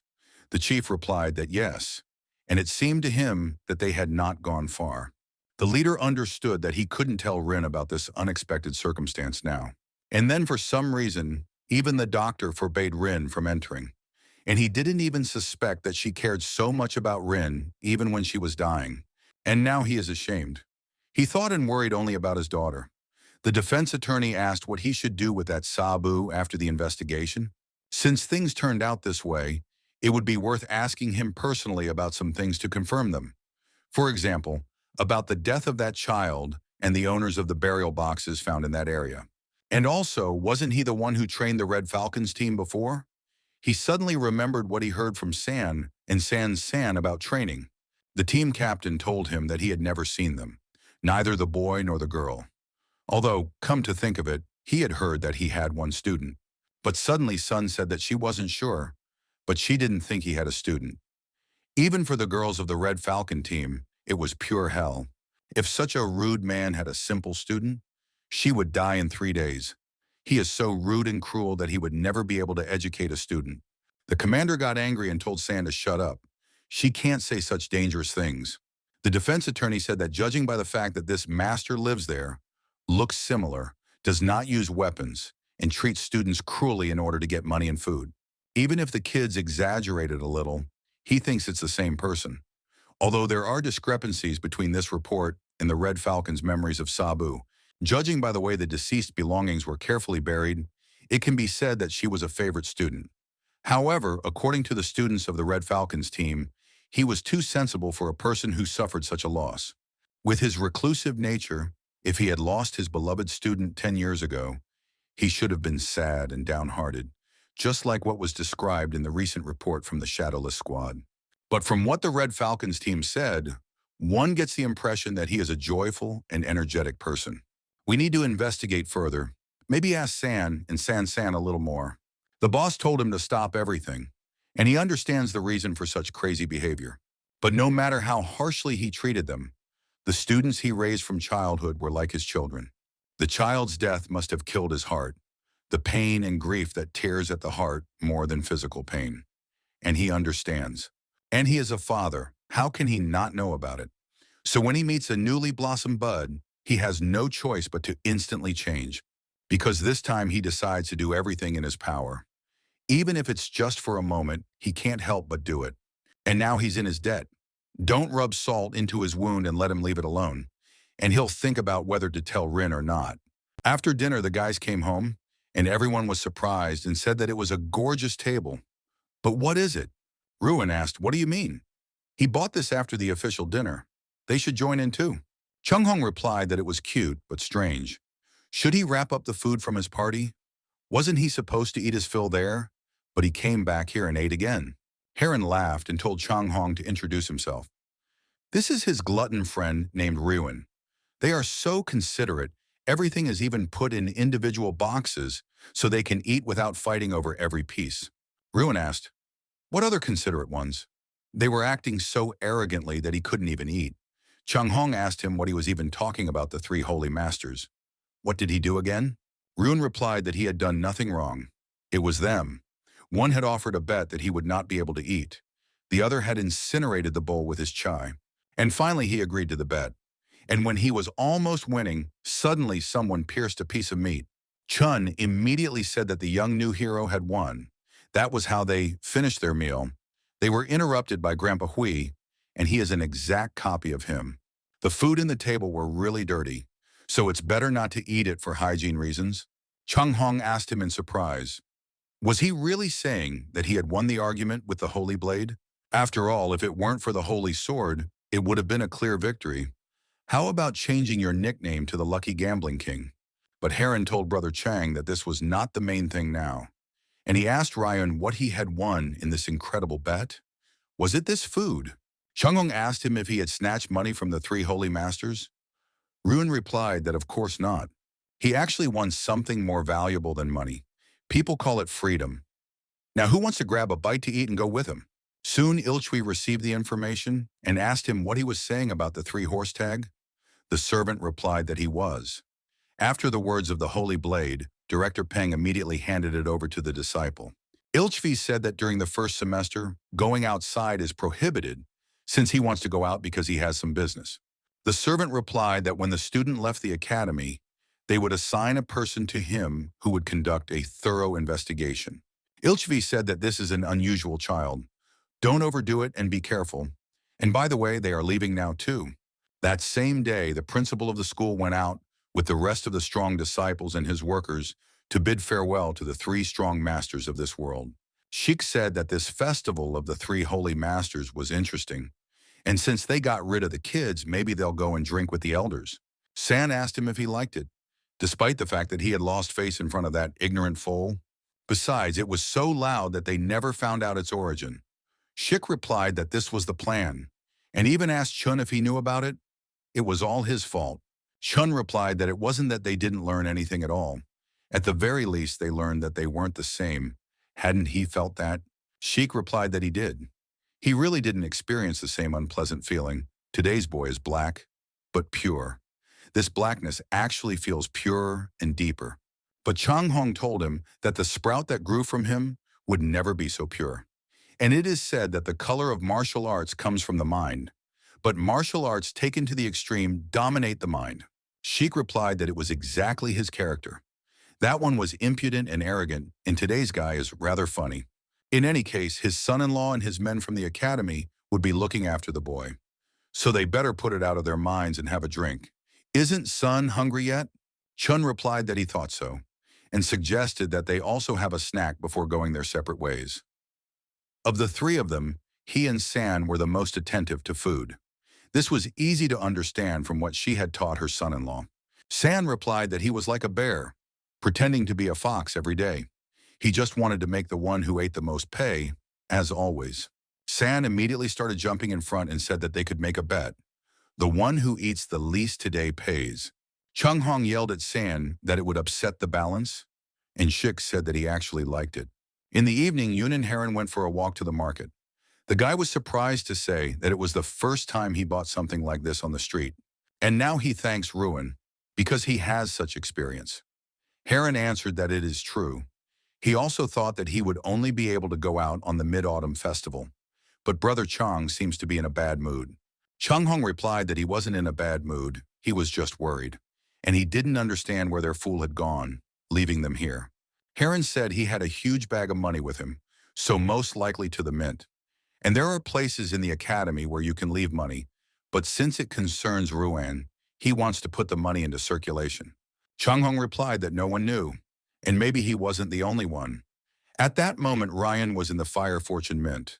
Ruin told them yes and asked them to take care of him in the future. Now he has things to do. The worker replied that of course. As the gentleman of excellent intelligence had said, they would increase his capital, and they wished him a good journey as they parted. Ruin thought about it and decided that he had sorted out the mint, and he wondered where he should go now. He arrived at a building where everything was very well guarded. The worker told him no, and less than 6 months later, he was already there. Ruin replied that yes, it seemed like an eternity to him too. Any news? The worker replied that it wasn't that easy. The hints he gave him were very few. And thinking about Mr. Flameblade, he studies everything carefully, and he will definitely let him know when there is any news. Rune said that once they appeared, Have them send word to Elder Flameblade at the Celestial Warrior Academy. Let the cuckoo write down cuckoo, and he will definitely visit them. The next morning, Rin received a letter from the Falcon. But at that moment, Nyan came in and asked her if something happened. She looked serious. Rin replied that the letter was from her father. His birthday was coming up. This year, the exams were moved to the time right after it. He asked her not to rush. Nan was surprised and asked, "Did he really write that? Is he postponing the meeting with her?" Rin answered that yes, that never happened. Rin thought about it and said that she had to go today, and she was sure that something bad had happened. The eagle came back immediately after that, but Ruan was surprised and asked, "Did he not deliver the message and come back?" Since Miss Na wasn't in the room, he had to work his wings and look for her in the academy. Didn't he think so? Or Orel wants to go back to their special training? Orel heard about the training and was so scared that tears started flowing from her eyes. Ruin saw this and said that he had now decided to speak. The eagle began to flap its wings and make sounds. The eagle decided to tell him something and made several circles around the room, stood in the pose of a scout. Ruin asked him what he wanted to say, but Orel didn't stop and continued showing him the movements. But Ruan didn't understand and asked, "Does he want to go back to idleness faster?" And probably the interpretation. But we decided to join the conversation and said that Auric probably wanted to say that he had completed his assignment. He flew all over here, but was able to find the person for whom the message was intended. And it even seems that he had to return after experiencing many dangers and sufferings. The eagle began to nod his head and say that Hui understood and told everything correctly. Ruin asked if there wasn't too much drama for the academy inspection. He made it all up on the spot to whitewash him. Hui replied that he had taken the optional subject of collecting and using information in Murim and had carefully studied Chapter 7 of the textbook on understanding carrier birds. But he doesn't like birds, they don't control their excrement, and he hopes that Ruan got the information he needed. Ruan thought about it and said that it turned out that Miss Na really wasn't at the academy. The head of the academy received the letter and was very happy that her daughter was coming to him. But he told her not to come. So his daughter, Mr. Daddy. The servant answered that he thought so. But should the lady know, she would suffer. What should she do? And she had already entered the estate gates and was heading here. The leader said that everything was correct. He remembered that he had postponed the meeting with her, telling her to stay at the academy because he was afraid to tell her the news about that child. And the all-seeing eyes of the dragon see right through people's hearts. But they say that even from those who possess skills more powerful than Wu Rin, everything can be hidden. But will everything go as smoothly as the Three Saint Masters Festival? Only a cold-blooded person who has no emotion in him can close his heart to his beloved Rin. But he, and not even his wife, are capable of such a thing now. The servant suddenly told him that the mistress was about to arrive. Should he block her way? He would immediately tell her to return to the academy and focus on her studies. The head asked in response, "Is that possible?" Let him drag out the time for now, and he would try to sort everything out. He decided that he would prepare his heart and somehow hold out today and tomorrow. He is actually a cold-blooded father, in whom there is not a drop of feeling. Even when he saw his beloved daughter, he would not open his heart to her, and he decided to keep his heart under himself. But suddenly the door opened, and the servant said that the mistress had come. Rin entered the room and told her father that it was her. The head turned around and was very happy to see his daughter. Rin replied that she was glad too, and after receiving the letter, she wondered if something bad had happened at home. But Rin noticed something with her blue eyes. She found it all very strange after the meeting. In the evening in the room, the headman's wife said that it was obvious that sooner or later Rin would find out everything. But why did he do that? She has exams soon, and he worried her. And considering that the day after tomorrow is his birthday, the head replied that if he had known that everything would turn out like this, he would not have insisted on an investigation. The girl said that the investigation was necessary, it was just not the right time. If that girl had grown into a cruel and dangerous creature, Rin would have read it in her heart like today and taken action. But who would have thought that that little girl had already left this world? And she hopes that their daughter won't be in too much pain. Rin didn't waste any time and went to check everything herself. But suddenly Rune appeared on the way and asked Rin where she was running to. Was she really looking for him? Rin told him that it was true. She wanted to ask him something, and she knew that he wasn't obligated to answer her questions. but she still wanted to ask it. Ruin was very surprised by her gaze and froze for a while. Rin said that at the finals of the match for the title of the new hero, he performed a melody, but Rin began to doubt and thought she had to be careful. Were he and B even friends? If she approached the question clumsily, might she miss a clue? But what is she really afraid of?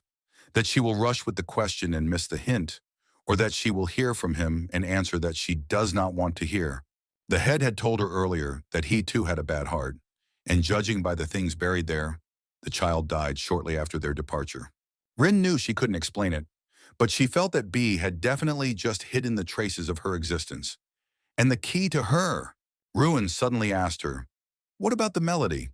He was curious to hear it even now. For him, this melody is a precious memory. Is there something wrong with it? But Rin didn't talk to him and took her sword and decided to attack. But Ryun said that today was slower than usual. She had too many thoughts in her head. Rin said that she wanted to ask about this precious memory, but about the person associated with it. Ryun replied that he could talk about any other melody, but if it was about a memory related to this one, it was a bit problematic. He needed to get permission from someone first. Rin asked him if he could get permission. Ryun said he didn't know, but he would ask when he found that person, and he asked her what that melody meant to her, and does she have a story about it? Rin replied that a long time ago, a person who could not be described in words told her about this melody. Ruan said that it turns out that this person is not with her now either. Rin replied that yes, she is also looking for one person, and he must have the key to finding it. But she wants to ask him something else. And why doesn't he acknowledge B as his student? And why is he looking for her? Rin asked him what he was going to do when he found the person he was looking for. Ryun thought about it and didn't answer right away.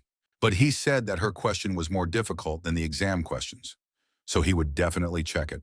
And whether this person is living well and how strong he has become, he will think about it later. Although he misses that person, if he sees him now, he may be very surprised. Rin knew that B would definitely be surprised. But why was he saying that, she thought. They must be very close friends. Suddenly, Ruin said that they would end it here, and he hoped that the young lady did not mind it. But suddenly he remembered and asked what she wanted to do when she met the man who told her about the melody again. Rin answered that she would protect her, and no matter what situation she finds herself in, she will do her best. Ryun was surprised and said that it was wonderful. Then he would root for her. The next day during the exams, the teacher said that this 3-day midterm exam would be the first in most of the freshmen' lives. It would be stressful, but it would be a valuable experience for them. Let them try to answer the questions correctly, but don't forget to enjoy the process itself. And they may see the exam as a chance to learn and explore, and they will have to try their best.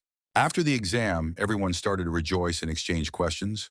One of them asked the guys what they answered to the third question. Was it in the textbooks? But the second part says that they screwed up really badly, and they can't stand this bullying about the exam anymore. But Heron was also very happy and asked the guy what they were going to do now. Yun replied that he didn't know the answer to the last 2 questions at all, and when he got home, he would check. Heron told him to meet Hui, and he is their friend, in whose head all the answers are. He asked Hui right away, "What about the last 2 questions?" Hui did not deny them knowledge and told them all the answers to the last 2 questions and gave the correct answers. Yun immediately said that he had given the wrong answer to the last question, and he even thought that he needed to correct it. Chung Hong was surprised and asked, did he seriously even learn a line?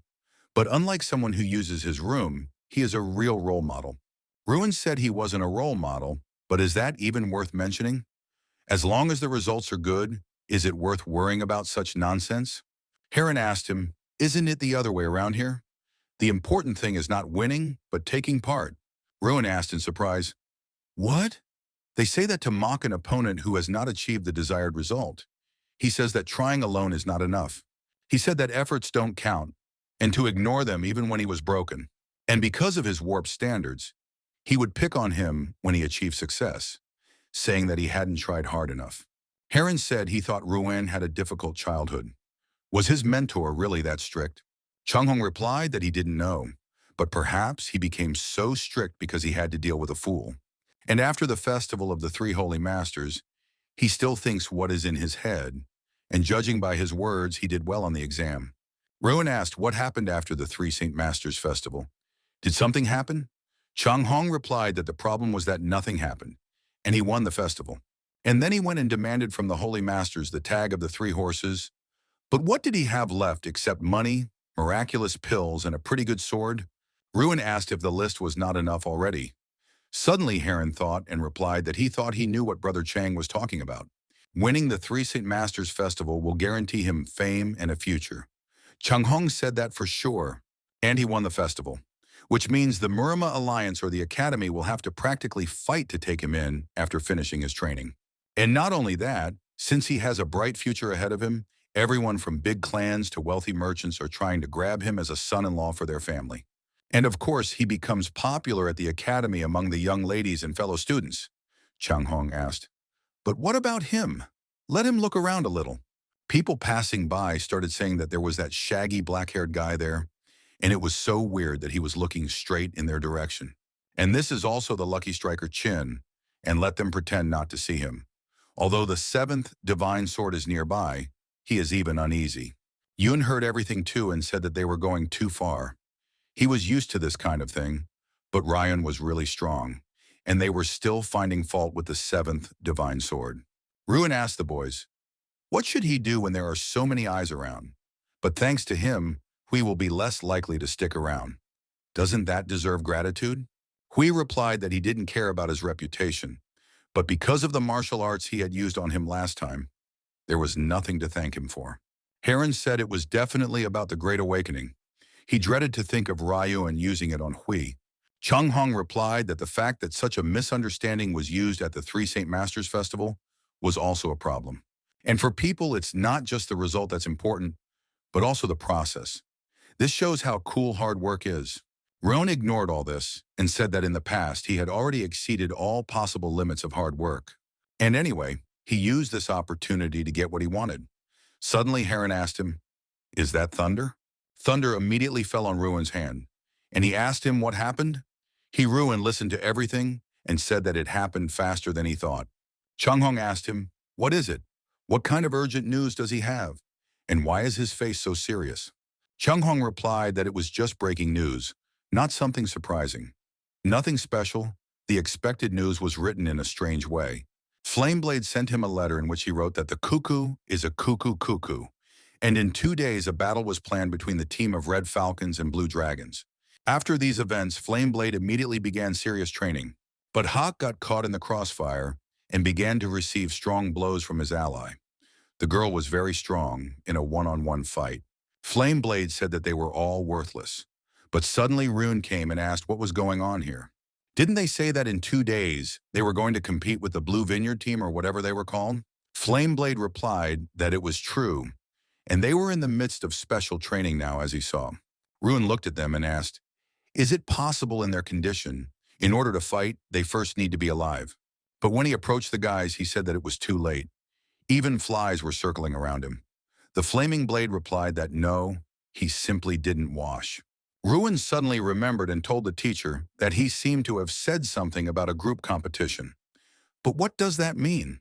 Director Su had previously said that this time the competition between the Red Falcon team and the Blue Dragon team would be a group competition. All team members will fight at the same time, regardless of gender. And there is only one rule. They must refrain from using poisons and real swords, and also do not bring to death or disability. And do they both agree? The snowman menacingly pulled his head aside and replied that, of course, the Blue Dragon team is perfect. They are at that level where they no longer need to think about how to win. Flameblade also said that the Red Falcon team will give them a grand welcome. So it's great that they can get together and beat the enemy at once. That's why he made them attack him to practice group combat, but they are so weak. Rune said that it was natural. They were still very weak. If the fight was going to end in one round anyway, it would be nice if they didn't look pathetic at that moment. But he decided to tell the guys that he heard on the way here today that they would be placing unofficial bets on this fight. And do they know who is being bet on to win? The bettors took over and told people to place their bets immediately. And Ruin said that they always come with good intentions to watch them try their hardest until they gnash their teeth. And so, to prove his boundless love and trust for them, he had no choice but to bet a huge amount of money on them. And now if they lose, It will send him into the world and he will become a beggar. Maybe later he will have to fight with beggars for a plate of rice, and then he'll be so damn sad, to the point that there'll be nothing left. He'll do to them what they did to him. Even now, when the senior classmate talks to them, they still pretend to be dead, so he just wants to throw something at them. Aren't they curious about what it is? All the students immediately came to their senses and stood up. Ruin said that they all stood up and they would definitely win. Ruin opened his box and said that if they were interested in what would happen if they lost, he was willing to clear up any doubts about it. He would look forward to your questions. The students immediately said they weren't interested, and they definitely won't lose, and don't expect any questions. Ruin put the box down and asked how they couldn't be curious. In any case, maybe they could try everything. Everyone was very surprised, but Ruin pulled out all his pills and started throwing them to the guys. In the morning, all the students were exhausted, and each of them said that they wanted to sleep. And at this rate, they would die before they even took on the Blue Dragon team. But suddenly Sam said that something was wrong. After he ate that thing, the condition improved. But would the senior classmate feed them real miracle pills? Hawk said that he was a fool. The senior classmate was not like that, although the pills really could be poisonous. But he is a corpse anyway if they don't win against the Blue Dragon team. But one of the students replied that even if the senior classmate is scary, he is still the strongest. Els said that these were definitely real pills. After all, this was a senior classmate. They knew very well what was best for him, so that they could stay in shape for a long time. But Yun replied that it was a mixture of golden pill, purple essence, and purification pill. Tang Sam is an idiot, and if he didn't realize this after eating the pill, he should be removed from the family register. But the disciple replied that the purification pill was a normal medicine, but the others sounded like something expensive. If they lost after eating such an expensive thing, the senior disciple would kill them. But the girl asked, didn't he get the purple essence for winning the Three Saint Masters Festival? Why did he spend it? And the golden pill is so damn expensive. Where did he get it? It's even a little scary. Jiren replied that she was worried about what the senior fellow disciple said at the end. Ruin told them that the competition was already set in their favor. They wouldn't lose out of stupidity, would they? And he wished them luck in the competition. Jiren thought about it and said that now it turns out that he meant that in a group battle, they are in a winning position. The captain replied that if he thought about it, a group battle was actually more advantageous for them than a one-on-one fight. They had a lot of experience fighting together. But the guy said that he thought the most important thing in his words was that if they act stupidly, they will lose. In fact, since this is a team fight, there is something they should seriously think about. And how will they stop the dragon of the Pico-Nessian Yuncheonmyeong? The future of each of them depends on it. And if they can't defeat him, they will lose. And then the senior classmate will leave no trace of them. In his time, the warrior asked Mina why he was so worried about this. If they win the one-on-one match, then they'll win the team battle as well. And Miss Peng, is any of them capable of defeating the dragon pikeman? Miss Peng said that when did she say she was worried? It's just her credo to be prepared for anything. And Mr. Ha, can you tell me who won the Three Saint Masters Festival this year? The warrior asked why they were suddenly talking about a guy who won the festival through pure luck. Miss Peng asked, what luck? Whether it was ability or luck, it was best for those who had encountered him personally to know.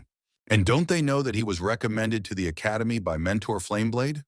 The warrior asked him what she meant by that. The young lady replied that this same mentor, Flameblade, had recently been diligently training the Red Falcons team.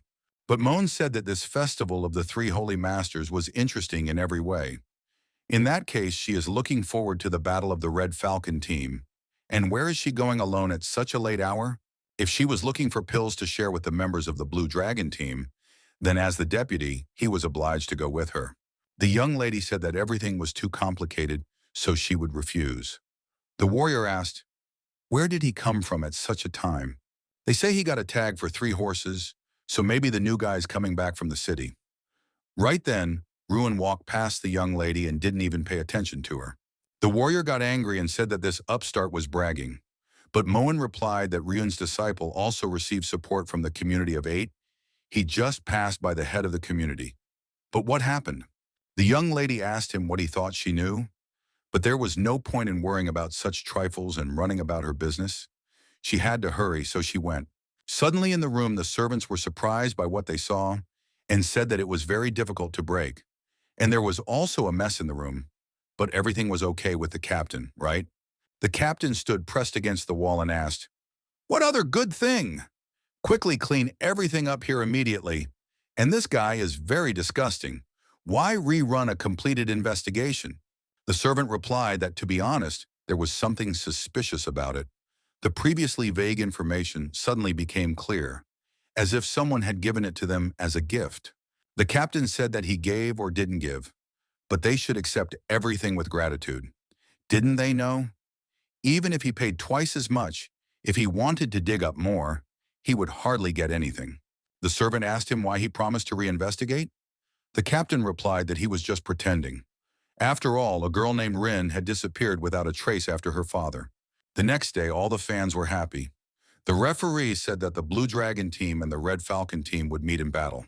In the evening, Director Sue said that there was a person using the three-horse tag on today's lists again.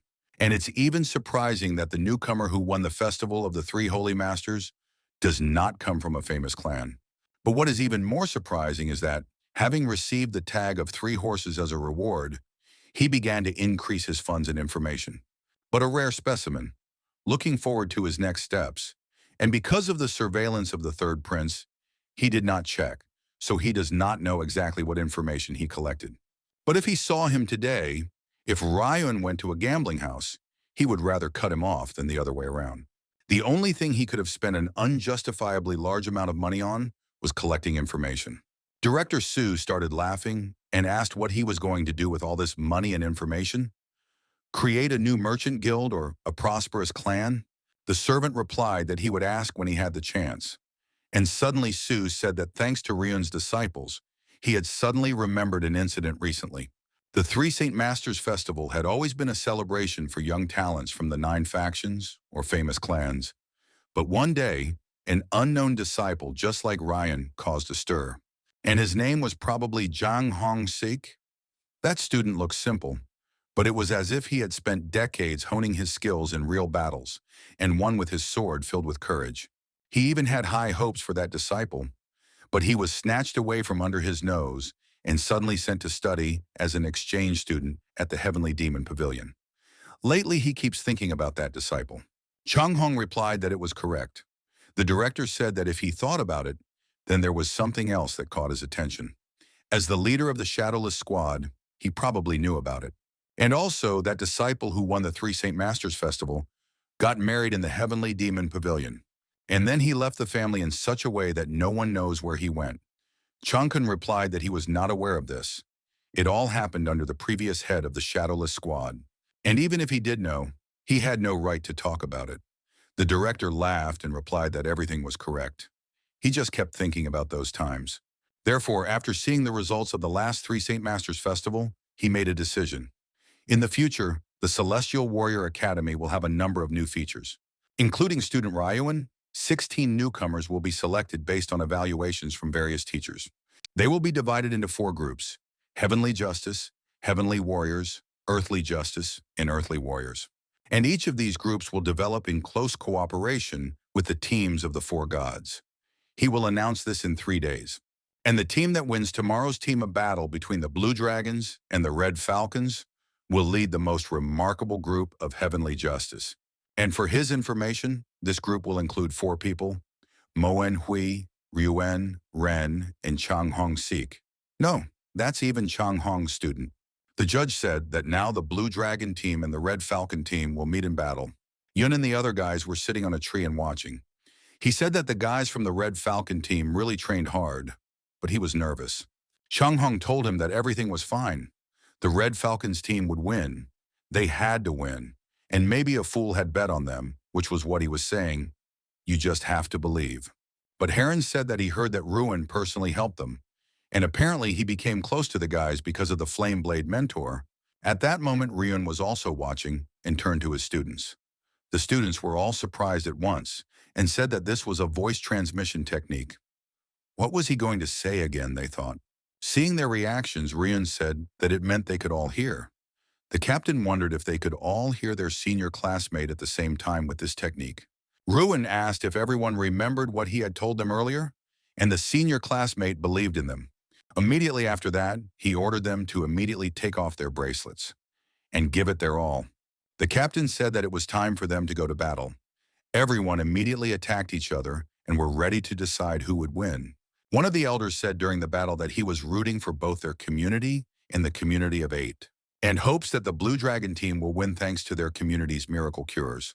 But Hung replied that the Red Falcons team had grown a lot recently. Although, of course, since they were up against the Blue Dragons team, there was nothing to worry about. But the guy said that no matter what, the community of the 8 at the Festival of the Three Holy Masters pushed them aside.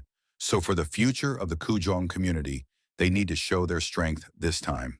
And it seems to him that this is the fish scale battle formation. The community leader is in the vanguard, and with her is Huo Yen from the Huashan faction. It's unlikely that the guys from the community of 8 will have anything left. But what is the Red Falcons team doing? The fucking Falcons team was ready to fight to the end and not a step back. After all, their senior classmate would mock them later if they lost. The eldest 8 said that since it was a team fight, he thought it would be some kind of brawl at the same time. He was even surprised. The one standing next to him said yes. It was surprising that the Blue Dragon team decided to use the formation, but the Red Falcon team did the same. The elder became curious and asked what kind of formation the Red Falcon team had. The main advantage of the fish scale formation is a powerful vanguard, but if the enemy disperses, and doesn't it seem to him that they are trying to surround the Blue Dragon team? But if they don't have numerical superiority, it will be quite difficult. And the movement of the twins from the Tang family and the disciple of He. Disciple He immediately used his technique and sent several attacks, saying that they would sweep them all away. The blue captain told his men to ignore them and run, and to keep their formation. But El didn't waste time either, and threw out an attack with his plates and told them to get it. But the enemy replied that things don't work that way here, and she's sure that it's definitely not a problem for them, and she'll deal with one of them first. Suddenly El stood in front of him and asked if she would sort it out. They would do this to them. The student took charge and began to circle around them with her magic wand. The blue captain said that the formation was broken, and ordered the dragon pikeman and the steel pin to be more careful. The girl suddenly asked what kind of trick it was. I answered that it looked like a human cannon. The Red Falcon captain and his ally released Hawk into the sky and told him to do his job. After the competition, someone started talking about the pike-bearing dragon. The team captain asked, "What about men? In any case, it's too much." The student was surprised and asked him in response, "Does the captain mean to say that he is a coward? Then they had better return to the meaning of the team fight." The captain asked in surprise, "The meaning of a team fight?" Suddenly, El answered that he thought he knew what Hunan meant. Team battle is not a one-on-one battle. Coordinated work is important here. It's like accompanying a load.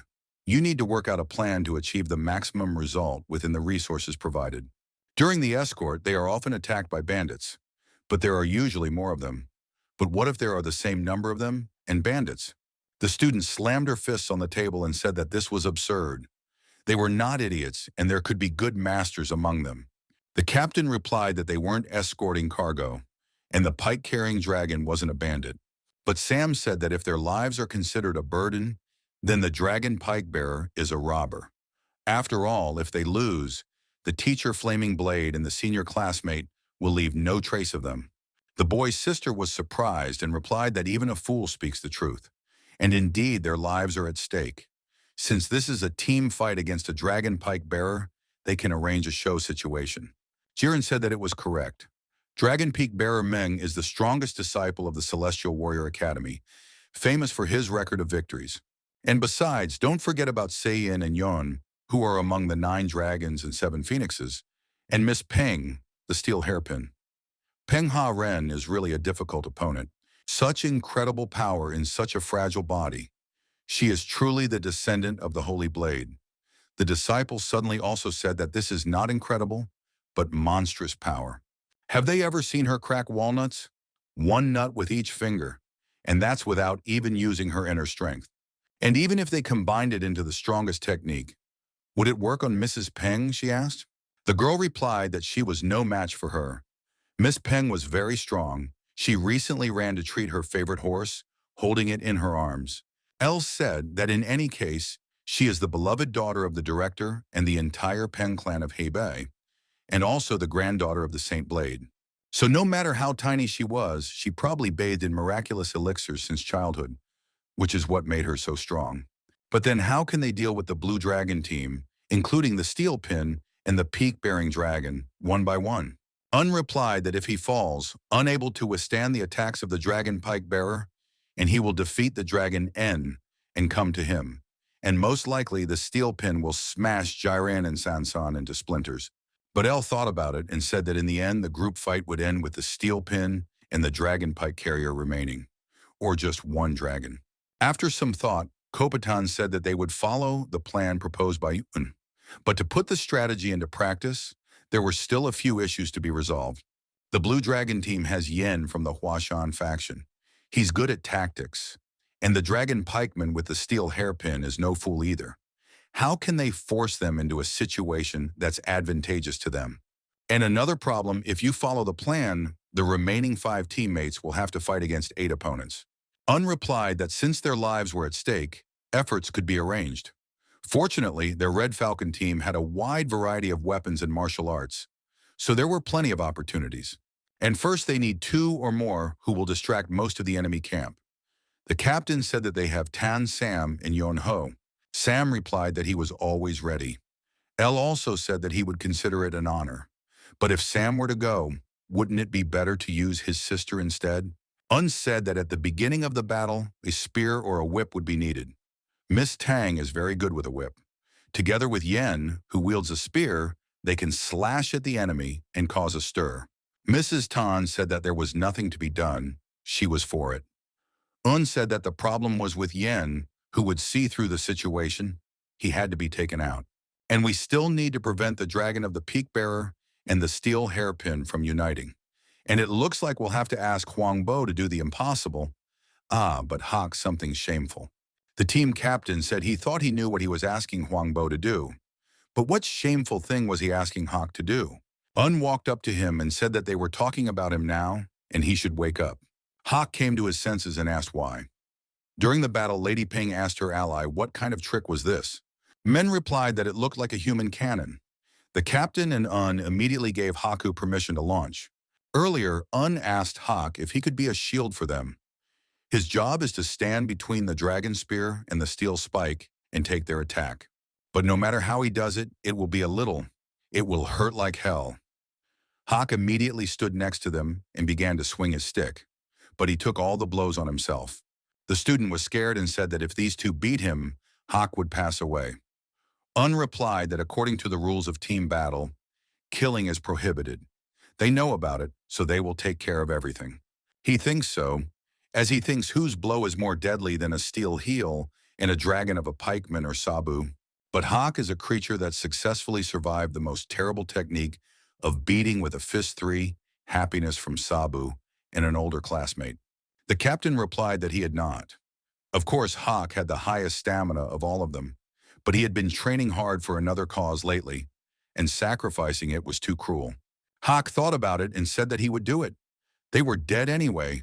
Let them say that they couldn't live without Mr. No Hawk. During the battle, Hawk shouted to the dragon spearman and the steel heel that not only could their blows not kill him, but they also made him stronger. The captain was immediately surprised and wanted to convince him otherwise. Un told him that if he could hold out for 10 blinks.